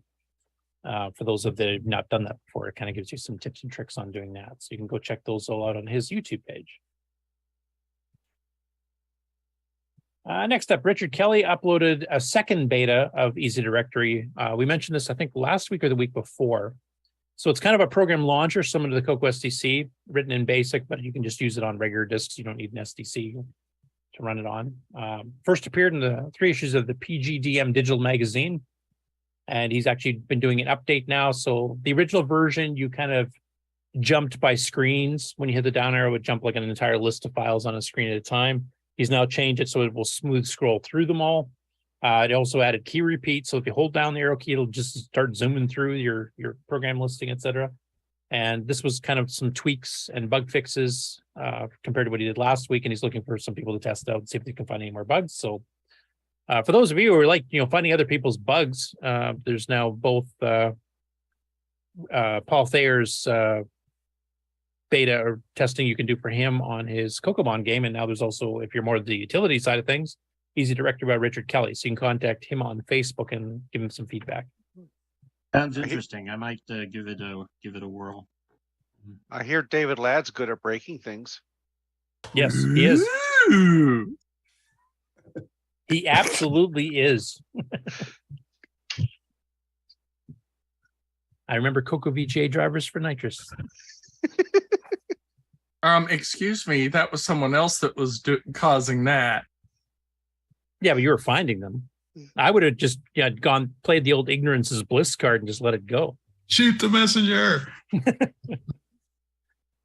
On a bit more of a serious note, John Whitworth of Dragon Plus Electronics, of course, does a Super Sprite FM Plus board for both the Dragon and the CoCos, will be undergoing his next round of leukemia treatment. So Dragon Plus Electronics will temporarily close to new orders for roughly 1 to 2 months, depending on how things go, starting midday today. And then he will be fulfilling orders that he receives by then up through Monday, 16th of October. And then he's going to take a bit of hiatus to concentrate on his health, same as he did a while ago. Thankfully, I mean, he was really worried he wasn't going to make it after the first round, and he's actually been doing fairly well. Hoping that continues, because of course he's been doing a lot of excellent stuff. He's actually been working on, helping on some of the stuff with replacing power supplies for the Dragon, this Sprite sound card that is for both CoCos and Dragons. I think he's been helping with the recreation of the Dragon 32 motherboard project, similar to what Pedro Pena has done here in the States with the CoCo 1 and 2, 3 motherboards. So he's been a very valuable member of the Dragon community. So best of luck to you, John, from all of us here in CoCoTALK, and hope you recover soon. Couple of updates from Glenn's side. So this was posted on October 10th by Jim Brain, the president. Just a quick note to welcome Brian Weisler as the 2022-23 GCC secretary, alongside himself, John Mark Mobley, and Eric Canales returning in their respective positions. So that was something that was actually, I think everybody else got in by acclamation, if I remember correctly. Correct me if I'm wrong, anybody on the panel here. But the secretary position was still open, so Brian Weisler volunteered, and he's now the secretary. And a second one, they're announcing the Glenside Color Computer Club Picnic, which is going to be on October 22nd from 1 p.m. until late, as they put it. This will be held at the Woodfield Mall in Schaumburg, Illinois.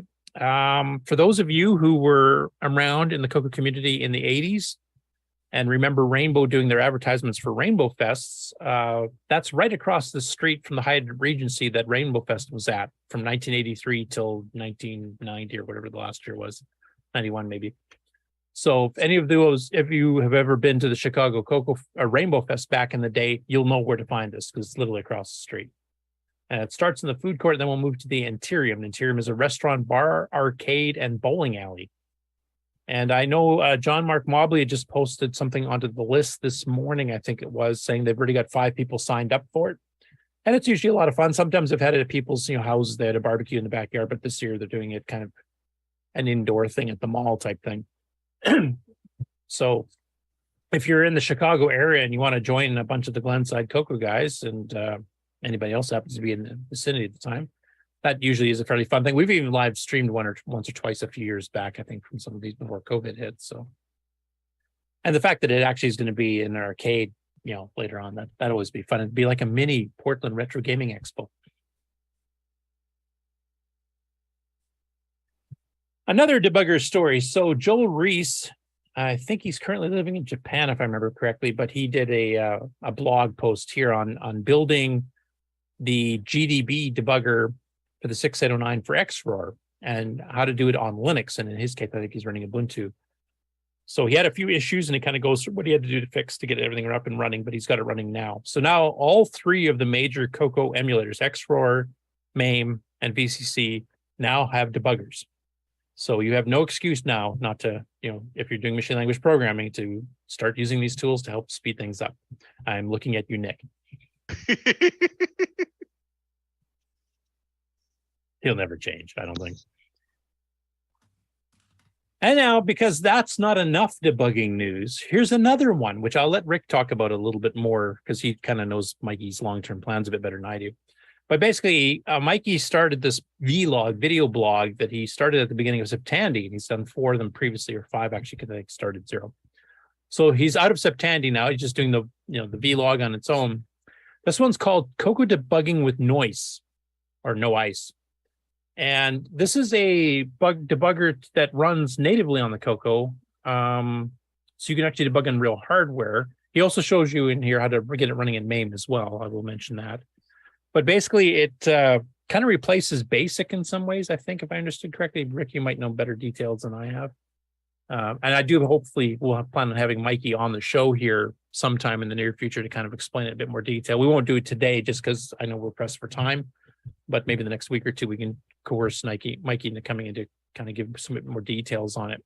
But he goes through how to set it up on both real hardware and on MAME, and then goes some examples of going through with DriveWire, et cetera. But basically, it lets you actually set breakpoints and stuff within your code that you're running on the CoCo itself. And then it can actually talk over an RS-232 pack to a terminal or a Windows or Mac machine or a Linux machine that's hooked up with a terminal program running, and you actually can get details like register dumps, where it left off, running code, et cetera. So you can use it as a single step debugger, et cetera, through software. Kind of like EdTASM ZBug, I guess, except that you can do this across onto a different computer entirely than the CoCo itself. So, Rick, do you have any more details on what's going on here? Yeah, from what I take from what his presentation here is, yes, you can run, No Ice and MAME. You can run No Ice on the CoCo. He's going to link them together so that you can debug your CoCo from a nice, big, comfy Windows screen while No Ice is running on the actual hardware, which is going to be great for stuff like a network card. I would love to have a really sophisticated debugger on the CoCo while I'm trying to work things, but, it doesn't. Yeah, I mean, most of us software developers that use some of these debuggers, we're running on MAME or now VCC and XROAR. But you're dependent, if you're trying to create new hardware like you're doing, there's no driver for that in any of these emulators, so that's totally useless. That's what we're trying to invent. Yeah. So this is a way to actually do it on the real hardware while you're developing new hardware for it at the same time. So yeah, I think that's what its greatest strength is, that you'll be able to actually do some debugging, as you said, on a nice big screen, so you can scroll back and see, I'm trying to figure out why this register got changed here, but 80 instructions back, it should have done something else or whatever. Right. So yeah, I think it would be very, very useful for that kind of thing. Have you had a chance to actually play with any of this yet, or are you just kind of living vicariously through Mike? This week has been, tornadoes and rebuilding computers I didn't plan to rebuild because of the tornadoes. So I haven't got to play with any of this stuff, but I'm really excited to. So. I wasn't aware you had went through tornadoes. So you actually had one hit your house, or? No, it was in the neighborhood. We had like a 3-hour power outage. And after spending Monday and Tuesday rebuilding my front room box as intended to get it on Windows 10 again, I then got to spend Thursday and Friday rebuilding my shop box because the power outage killed it. And so that's all I've done this week. I haven't really got to play with any of these things other than know they exist and watch them while I waited for software to install. Okay. So, Mikey, I know you were in the chat early on. I don't know if you're still there or not, but if you hear this, we would love to have you on within the next couple of weeks just to kind of, I guess, to explain No Ice, because that's not something I'm familiar with. I don't even know if I'm pronouncing that correctly, if it should be Noise. But love to get some details on this and where the project's going and how you use it, basically, in a practical way. usually ice means in-circuit emulator. So I'm assuming that the no part means it's all done in software instead of a hardware device. Yeah, from my understand, there's no extra hardware. It's just the R32 port to send the stuff out to a terminal. And this is a nice video. If you want to know why he did it and all of that, watch this. It's appropriate. Oh, he says it is officially pronounced no ice, and he said sure he'd be happy to. So contact me on Discord, Mikey. We'll try to figure it out because we've got some live streams like the Dragon meet next week.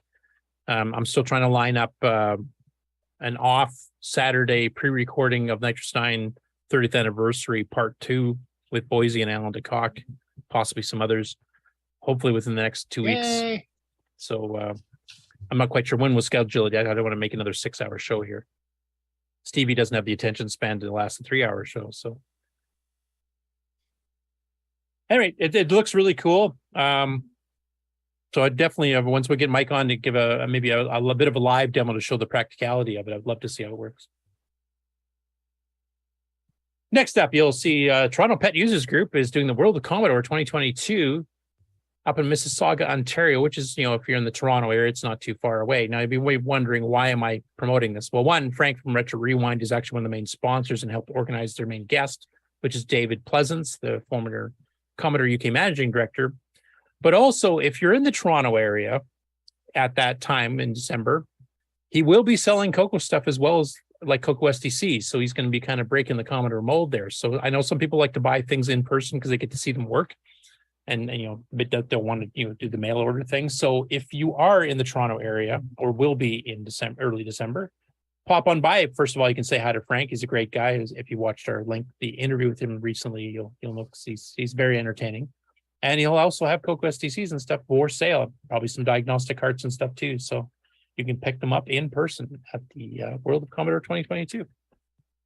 The only thing I remember about Toronto, it's damn cold. Only if you go in the winter. It This is December. It can get into the 80 to 90 degrees with really high humidity in the summer. So it's pretty darn warm too.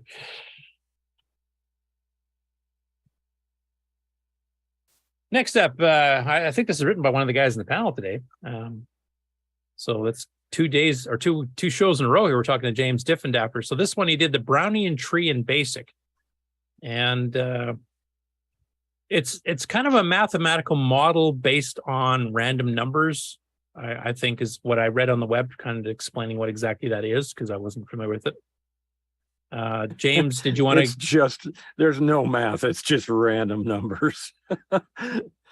Okay. But it forms sort of a tree-like pattern. Like it's almost like a fractal. It's kind of the natural look to it, or? Okay.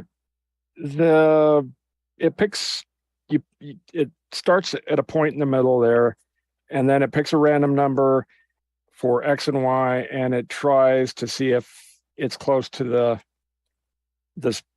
a spot that's already set. And if not, then it moves a random plus or minus 1 in each direction. And it goes until it's next to one.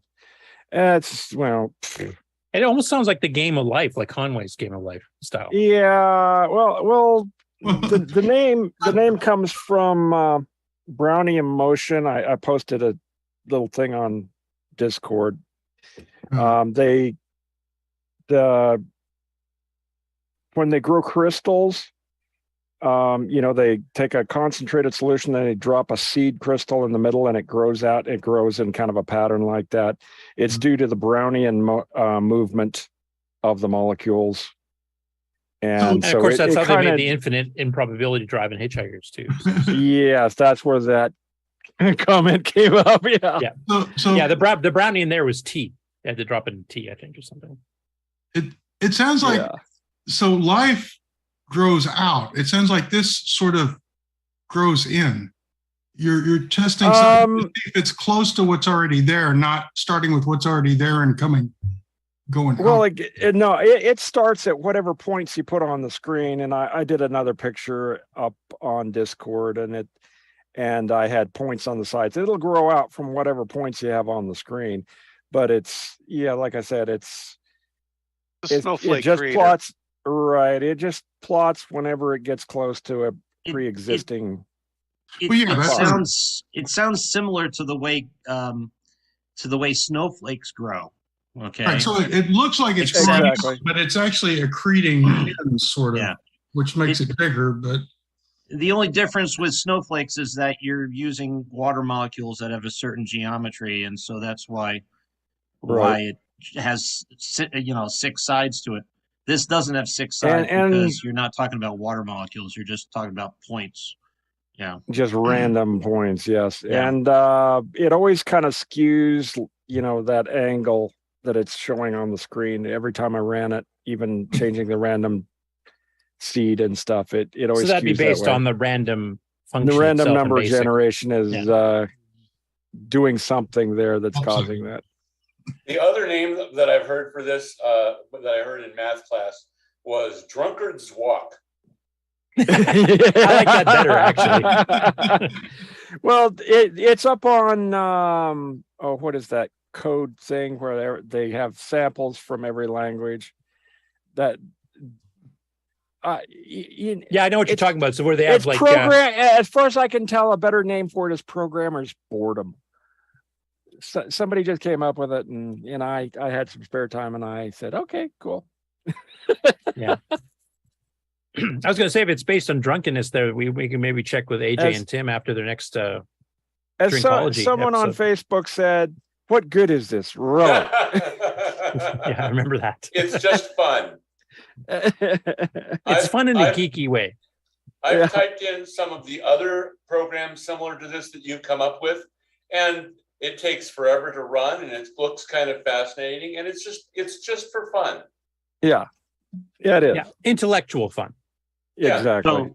So just Yeah, like this- just like using the CoCo, right?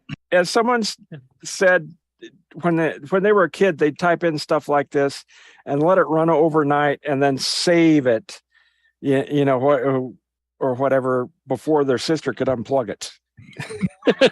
Yeah, it's like watching a slow motion spirograph. Yeah, really slow motion, because I ran it at 200 and some megahertz in the emulator, and it takes like an hour to generate that or something. So Yeah, and you even kicked in native mode, as you can see on line 5 here. So yes, I did. But the random function's not that quick. Even Basic 9s isn't that quick. So Well, I'm sure that as an intellectual exercise, I'm sure somebody could program this in machine language, and it would be a lot faster. Yeah. Yes, it'd be like the games of life. Like we saw Sockmaster did one, and I think Alan DeCock did one, and a few other people did too. Or And that- Mandelbrot generator. And that would be fun for somebody to do. Yeah. Yeah, and as somebody pointed out, it only tests the corners if it's next to the corners, not on the side or whatever. So it's doing a lot of P-point calls, and those are not the fastest thing. Yeah. Anyway, you actually published the source code here, and it's not very long. Like it's what? No, 10, it's 12 lines maybe, and some of that's the native mode patch.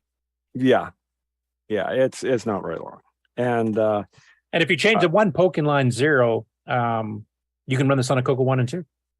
Yeah.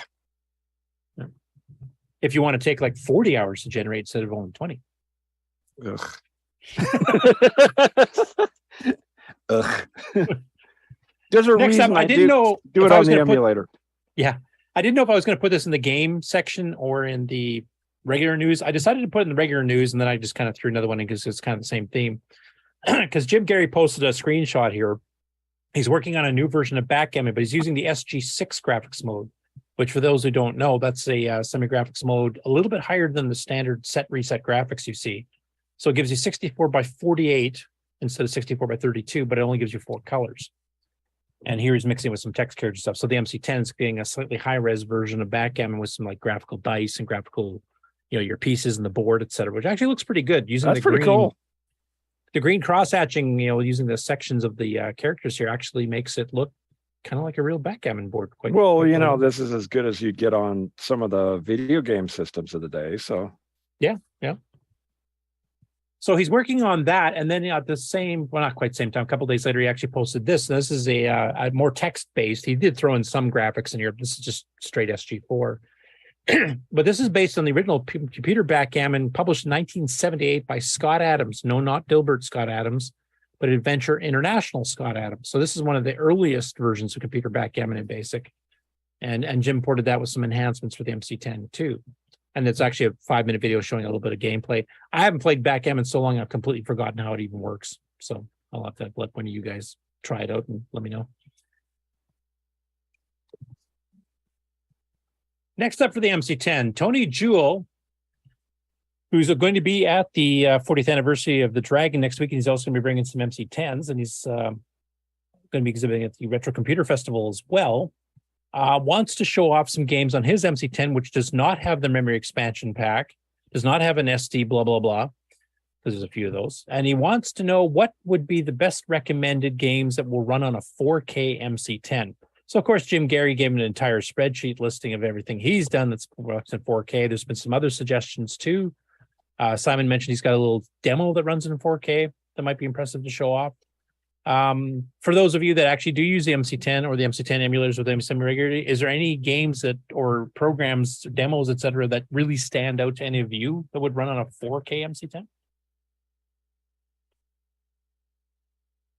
Nothing good runs in The 4K. deafening silence means probably not. Yeah. That's going to take a think. No, he should make it so that it includes the memory card. Yeah, because honestly, the most impressive stuff like the Port of Space Assault and the Pac-Man game all require 16K. Yeah. Even the original Lost Valley Pinball. Yeah, because I think he probably all the other doesn't games have a memory cartridge. Yeah, because I think if I remember correctly, all the Tandy games sold for 4K were written in BASIC. They were just like cassettes with basic programs on them. Yeah. I mean, you could do some machine language games on a 4K. We even had a few on the CoCo 1 and 2, like Scarf Man was a machine language 4K game, I remember. And then was Double Back 4K? Kind of. It ran on a 4K machine, but it had the game code on a ROM cartridge with its own memory. So you're kind of. Oh, I see your point. Yeah, you're right. Yeah, this had to run on 4K RAM. But it wasn't a 4K. Galactic Attack fit in 4K, didn't it? Yeah, but same thing. If you take the graphics screen and the variables it uses itself, and then you add in the actual ROM code, that's too big to fit on 4K MC10, which of course doesn't have a ROM cartridge slot. So Scarfman is one that actually did. I think Shootout at the OK Galaxy by Avalon Hill was another machine language game that did run in 4K off tape. There's a couple others from way back, but not a lot of them. But yeah, if anybody has any suggestions there or has played a lot of the Jim Gary games and has their own personal favorites, I think it would show off the machine. Send suggestions to Tony Jewell on the MC10 Facebook group. That graphics high-res text stuff I did takes 2K by itself. Yeah. It's and the fact that when you put the 16K in, you couldn't extend the graphics past the 4K boundary really crippled it. Oh God. Next up, I did know to put this in the game section or in the regular section. I decided on the regular section because this is more about collecting versus games per se.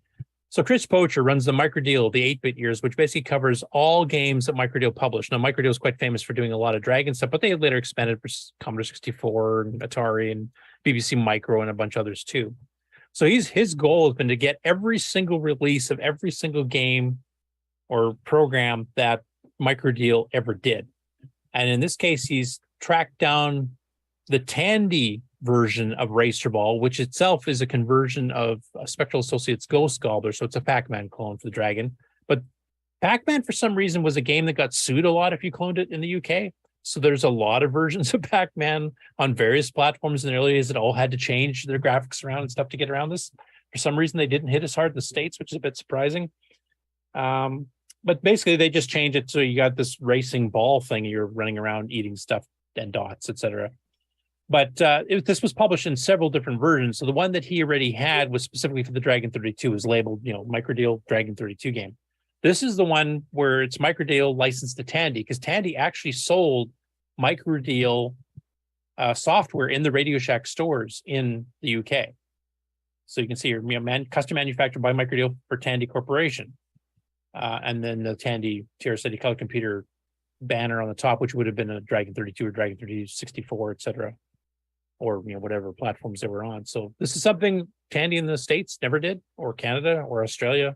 Well, I guess Australia did. You guys actually did sell some third-party stuff, including Nick's. Yeah. But in the United States and Canada, nope.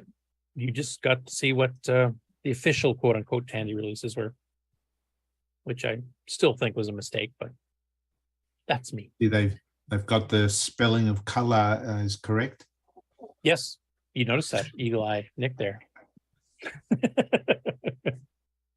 And Racer Ball is an interesting take on the original Ghost Cop. It's the same engine, just graphic shapes have changed, but it does look fairly different at first glance.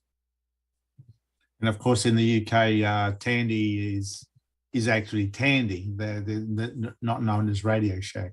Oh, right, yeah. I misspoke there. Sorry. You're right. You're fine. And Fred, you'll have to tell me what you uploaded here, because I keep seeing this blinking thing coming up on the Facebook pages. So I'll let you explain that a little bit later, as soon as I finish these last few stories. So next up, John Linney. We talked last week that one of the original people that worked with Dragon before the Dragon was actually released had joined the Facebook group, the Dragon Facebook group. And I think he might even be showing up at the show, actually. Next week. But another luminary from back in the day, John Linney, is also joined up. And he said, nice to be here. I worked on software as part of the R&D team starting in 1983, but he stayed there longer. So he was involved with the Dragon 32, 64, the Alpha, and the Beta. And for those of you who know the Alpha and the Beta, those are the much expanded ones that only got, basically multiple prototypes made, and they've shown some of them at some of the shows before. There was a dual CPU one. There was an MMU and 768K RAM on the Beta, which is meant to be their high-end business system, ran OS 9.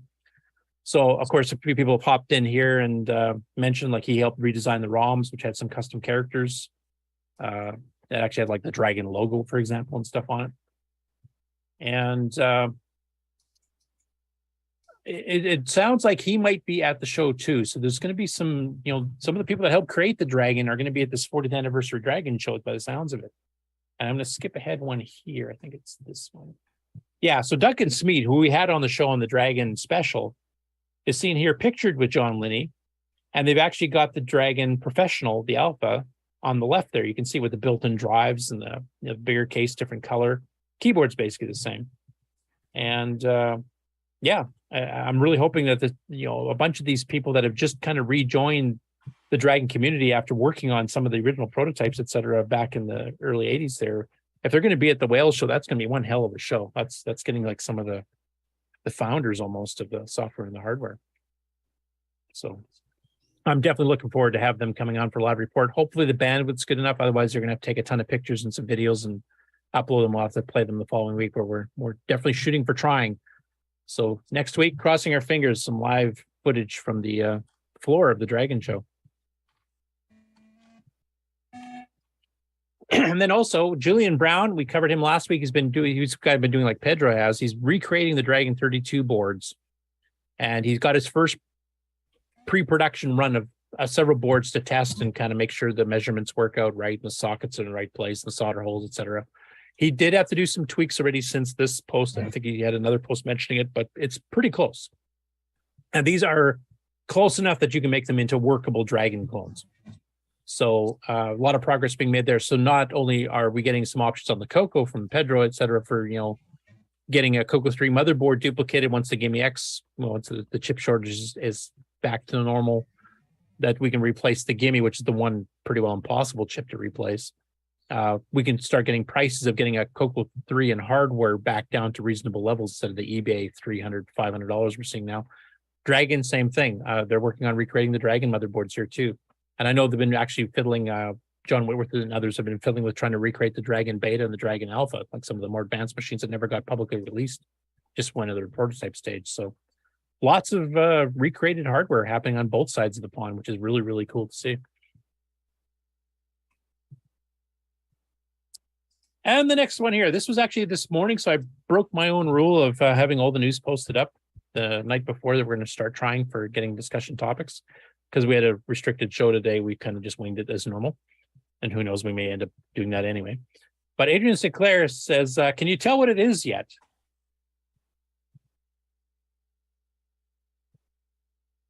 And of course, it's the featured game, the Dragon version of the featured game this next week at the show in Wales, celebrating the 40th anniversary of the Dragon 32 and 64, the Dragon 32 in particular, with the game that they've selected and a game that just got released, the Dragon, the Halloween edition here, literally this past week. So karma all the way around, everything's going well. And then Adrian mentioned that you need some more garish green there to properly get the proper VDG feel to the background here. So that's what he's working on now. That's a real Halloween game. I'm not sure if this is the prize that they've referred to, that whoever wins the game playing competition of Ghost Rush is going to get, or if that's something totally different. Could be a trophy for all I know, but it's just cool seeing, you know, people creating artwork here, and also the fact that, you know, a new game for the Dragon at the 40th anniversary of the Dragon show, along with a few others like Ken Reichert's Robot Nightmare, etc. So on both sides of the pond, the 609 CoCo VDG SAM type machines are all getting new software. Recreation hardware is being built so that, you know, prices that are going astronomically high on eBay hopefully will not be a hindrance to people joining the hobby with actual hardware instead of having to run emulators, because that's all you can afford to run. So a lot of exciting stuff happening. And I will stop sharing because that was the end of my news segment. But Fred, I will mention, as I mentioned before, that I saw some pop-ups. You uploaded something to Facebook. Do you want to share what that is? Yeah, it was actually the same thing that I uploaded to you on Discord. It was the most recent update to the control panel for Nitrous 9 EOU. If I can just share my screen real quick, it'll just take a minute. Yeah. Yep, okay. Go ahead. Thanks. I haven't had a chance to run it yet, so this will be the first time I'm seeing it too. So here's here's G Shell, and you hit control and boom. So really all I did on this update was there's just a few bug fixes. Before when you like clicked on something and entered a new value, okay, if suppose you didn't enter a value and just hit enter, it would blank out and that field would become null, and that's not the right way to handle it. So now if you just hit enter, then it doesn't change anything. The original value is refilled into that field, and it does the same thing if you hit break. So if you don't type in anything, say you just clicked on something by mistake, okay, and then you don't want to change it, then you can just hit either break or enter, and the original value will be refilled into the field. So it's like that for pretty much anything where you enter stuff into the keyboard. So like if you want to change the RBF devices that display on G Shell, if you just hit enter, it just closes out and nothing changes. It didn't do that before. So yeah, I think it actually just wiped it out, right? Yeah, it just wiped it out. And that wasn't the right way to handle it. So yeah, I fixed that. So that's all there is. Really, just a few other minor things that aren't really visible behind the scenes that I fixed. But yeah, I mean, I'm at a point now where, by the way, I'm calling this G Shell. No, not G Shell. What am I saying? Control 3.0 beta 3. It's pretty stable. I mean, I don't know of any other bugs out there. So we're getting close to it being done. Yeah, there you go. Yep, and I'm just starting to get back a little bit on getting back to you. I made a big spreadsheet of all the updates I've got to amalgamate together and copy to the various disk images, installs, and some special programming notes I got to do. I will mention that Alan Murphy has actually tackled a project that I keep promising myself I'm going to do and never have. Because some people come to EOU, like they pop in today and they find out about EOU. They download it, and the last thing they've used Nitrous 9 wise was like 3.3.0 off the GitHub or whatever. And there's a lot of changes. And it's been cumulative through 4 alphas, 6 betas, and now the new version 1 that will be coming out. And before, if you wanted to find out all what had changed, you'd have to go through all my little readmes from all 11 versions and read them all together. So Alan's been working on amalgamating them together. So like if you're coming from 3.30, you can just read one doc file that has everything that's been changed. And some of them have been changes to changes. So, I mean, there's some stuff I did in the alphas that I changed completely how it worked in beta 2 or something like that. So he's also going to be removing all that duplication of different updates to the same thing. He's only going to have the most recent one so that you'll be able to look at this doc, kind of pare it down and know exactly what has changed and what you need to know about that has changed from the original 3.30. And I'll still be submitting some of these changes back. Tormod's actually got a hold of me recently too. He said he's going to be doing another release to the Nitrous 9 official repo, including some of the updates and bug fixes and stuff that Bill and I have done over the last 4 years. So they'll be getting an update there too with some other, speed ups and other things too. So if you want to stick with just the regular one, because you're say running on 128K, you don't care about GUIs and stuff like that, which is mainly the reason the OU was created, was to make it all easy for the user, which I know like Ron has been pretty happy with, compared to trying to set up Nitrous 9 from raw. So there will be updates for both versions. So if you want to do the stock command line stuff and roll your own, you'll be getting some of the updated software and drivers and stuff in there as well. So thanks to Alan, thanks to Fred, thanks to Bill, and a bunch of other people. There's still some testers that are finishing some of the Basic 9 updates I've done, which is one of the things I've been holding back on. And then I've actually just got to make all the images and merge everything together. So it will be out before the end of the year. That's my promise. Okay. Hey, any other project updates? You're Just muted, a Rick. quick referral on the Dino Wars thing. I said there was a game like it. It's there was an arcade game that was made it to a bunch of consoles. It was called Primal Rage. I've never gotten to play it, but it's much more of a fighting game than Dino Wars was. Okay. And later one too. That's not an 80s era one, is it?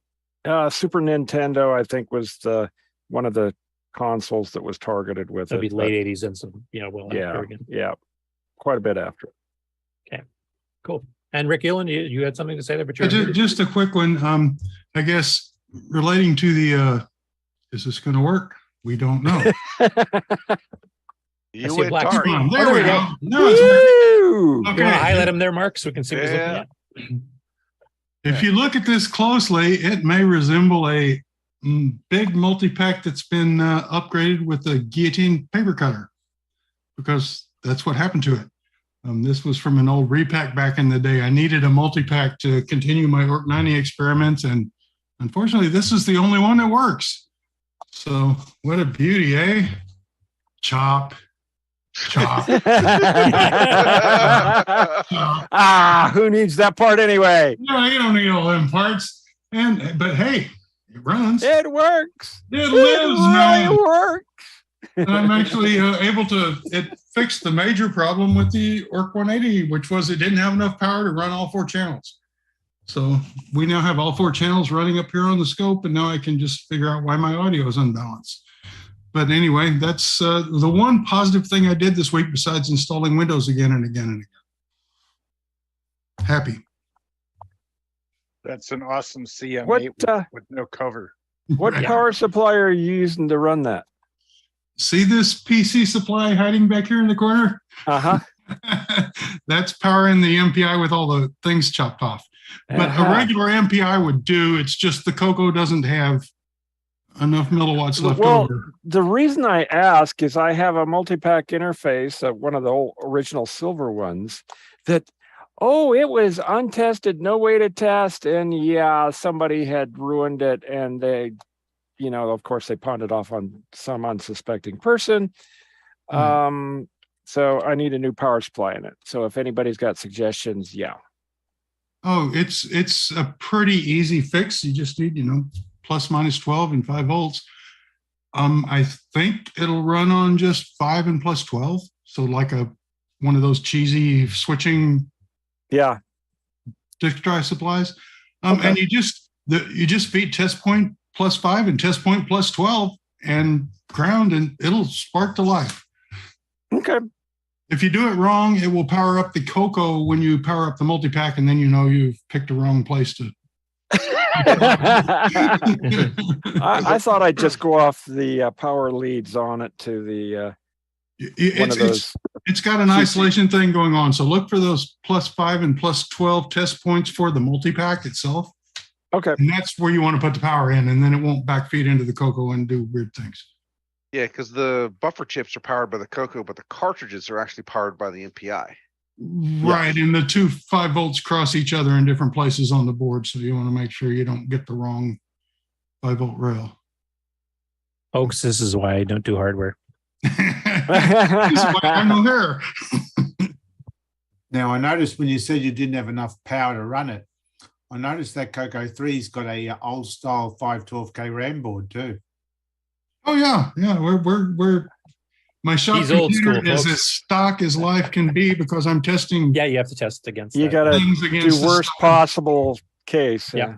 Exactly. Yeah, so in other words, you're burning more power anyway with the old RAM board, maybe. Yeah, but I mean, realistically, an orchestra card, you need a multi-pack anyway, because how else are you Yeah, gonna well, that's true. program Yeah. it? So, Unless you so mean a Y we're cable. good to go. It's just as I suspected, a stock CoCo can't drive 4 registers and all the resistor packs.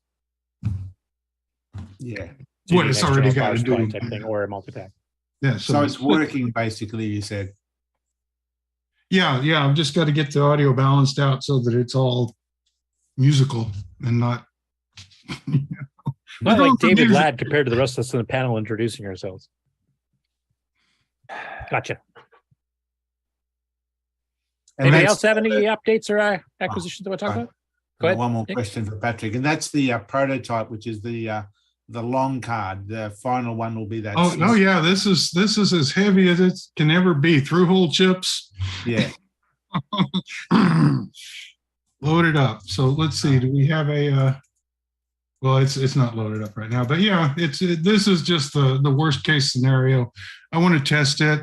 Maybe we can do some funny things where we have 2 lower frequency channels that make really good bass and 2 higher frequency channels, so you can get higher highs on those 2. Yeah, you know, there's things I want to play with. So this will let us do some things. But first, I got to get it all working before I ship you one, and then say, "Oh yeah, all you got to do, Nick, is solder this." And then Nick will say, "What? Solder? Huh? Me?" He's better at soldering than me. He might have a chance. Well, maybe, but you know, you don't want to water on someone else's stuff because you don't know how crazy they are. Yeah. Cool. Does anybody else have any? All you got to project do is re-engineer the CoCo. Sorry. Go ahead. Does anybody else have any project updates or acquisitions? Because I do know Mark wants to get out of here shortly. So. Yeah. No, go watch Ron's Garage sometime. See. Yeah, we'll have to get an update. We haven't heard an update from you on what's all happened on your page for a while. So we won't do it today because Mark's pressed for time. But yep. Just go look. And welcome back, Rick Adams. First time you've been on the show in quite a while. Thank you. Thank you. You're too kind. Greetings and salutations. And now we can all be confused again because I keep trying to answer. And now your we got question. 2 Ricks and 2 Marks. I'm just going to screw my head up here. This is great. Now, the reference to flies earlier. Oh yeah, we forgot to mention what exactly we're talking about there. Go ahead. Yeah, well, on people that follow me on Facebook, they know that in our dining hall in our apartment building, I live in the old folks' home, basically. So a couple of months ago, we had some problems with some flies in the dining hall. So I killed 2 of them, and their mangled corpses landed on the windowsill right next to our table. Well, 2 or 3 months later, they're still there. So we had a community update meeting where we get to complain about things. And I said, they've been there so long, I've named them. I've named them Ruth and Clyde. And we need to be ruthless about dealing with this situation. And they agreed with me. They loved my obvious pun. But a week later, nothing had been done. So I have placed 2 small little signs next to them saying Clyde and Ruth, just so, people can remember them. And 2 days later, those signs are still there. So we're all waiting to see how long will it take them to figure out what I've done. So that's the story. That's both funny, depressing, and disgusting all at the same time. You know, some smart aleck intern is going to remove Ruth, so you'll be ruthless.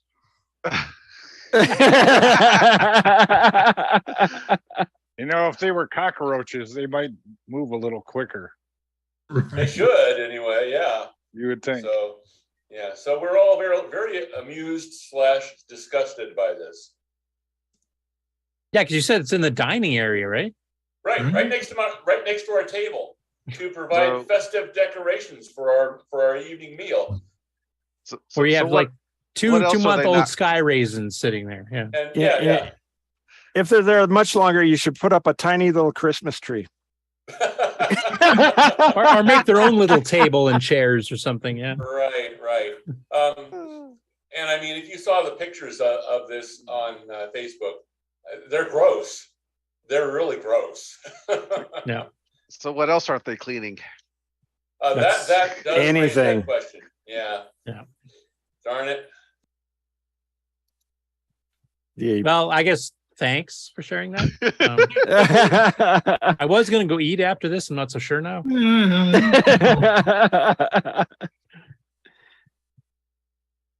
Anybody else have any updates, acquisitions, funny dead fly stories?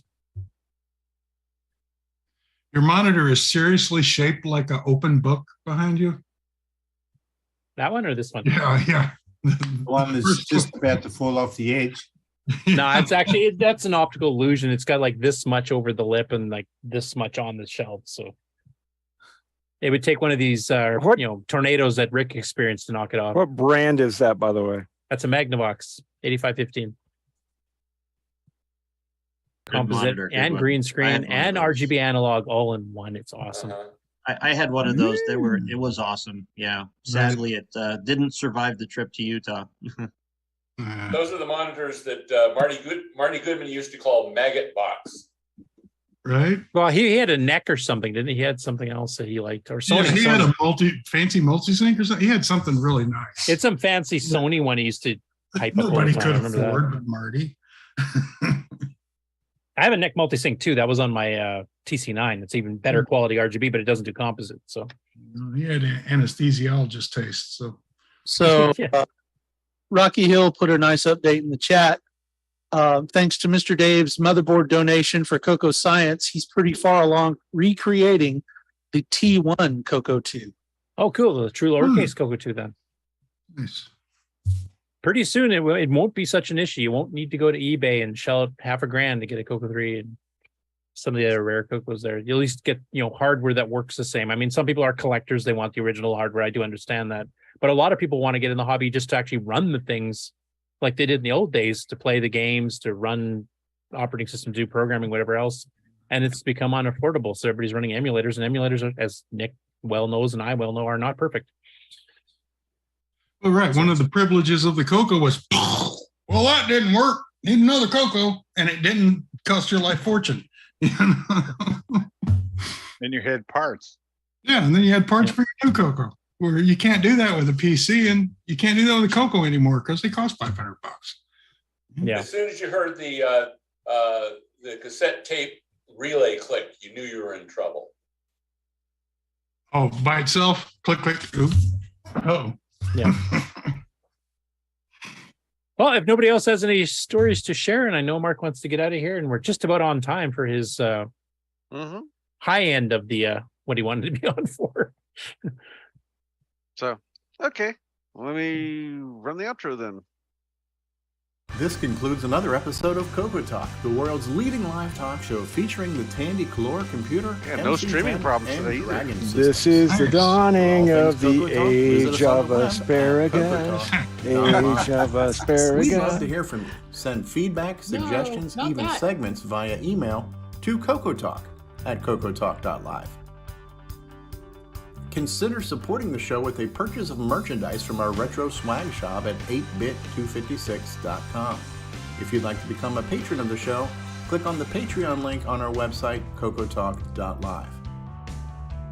CoCoTalk would not exist without the community, its cast, crew, and contributors. Thanks go to Alan Murphy, Amigos Retro Gaming, Bill Noble, Brian Joyce, Brian Weaver, Curtis Boyle, D. Bruce Moore, Danny O'Connor, David Ladd, Eric Canales, George Jansen, Grant Leedy, James Diffendapper, Jason Reichert, Jim Brain, Ken Reichert, Ken Waters, Mark Bosley, Mark Overholzer, Mikey Furman, Mr. Dave 6309, Nick Marentes, Nick Marotta, Nick Marotta, Nick Marotta, Paul Fiscarelli, Richard Lorbieski, Rick Adams, Rick Euland, Rob Inman, Ron Delvaux, Samuel Gimes, Sloopy Malibu, Steve Bjork, Terry Steggy, Tom C., and many, many more.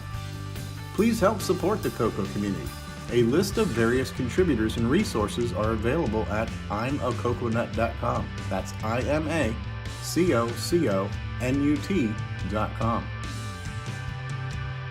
The original CoCoTALK theme song is copyright 2008 by D. Bruce Moore and Greg Sheeler. The new CoCoTALK theme song is copyright 2020 by D. Bruce Moore. Both are mixed, mastered, and produced by D. Bruce Moore. CoCo forever!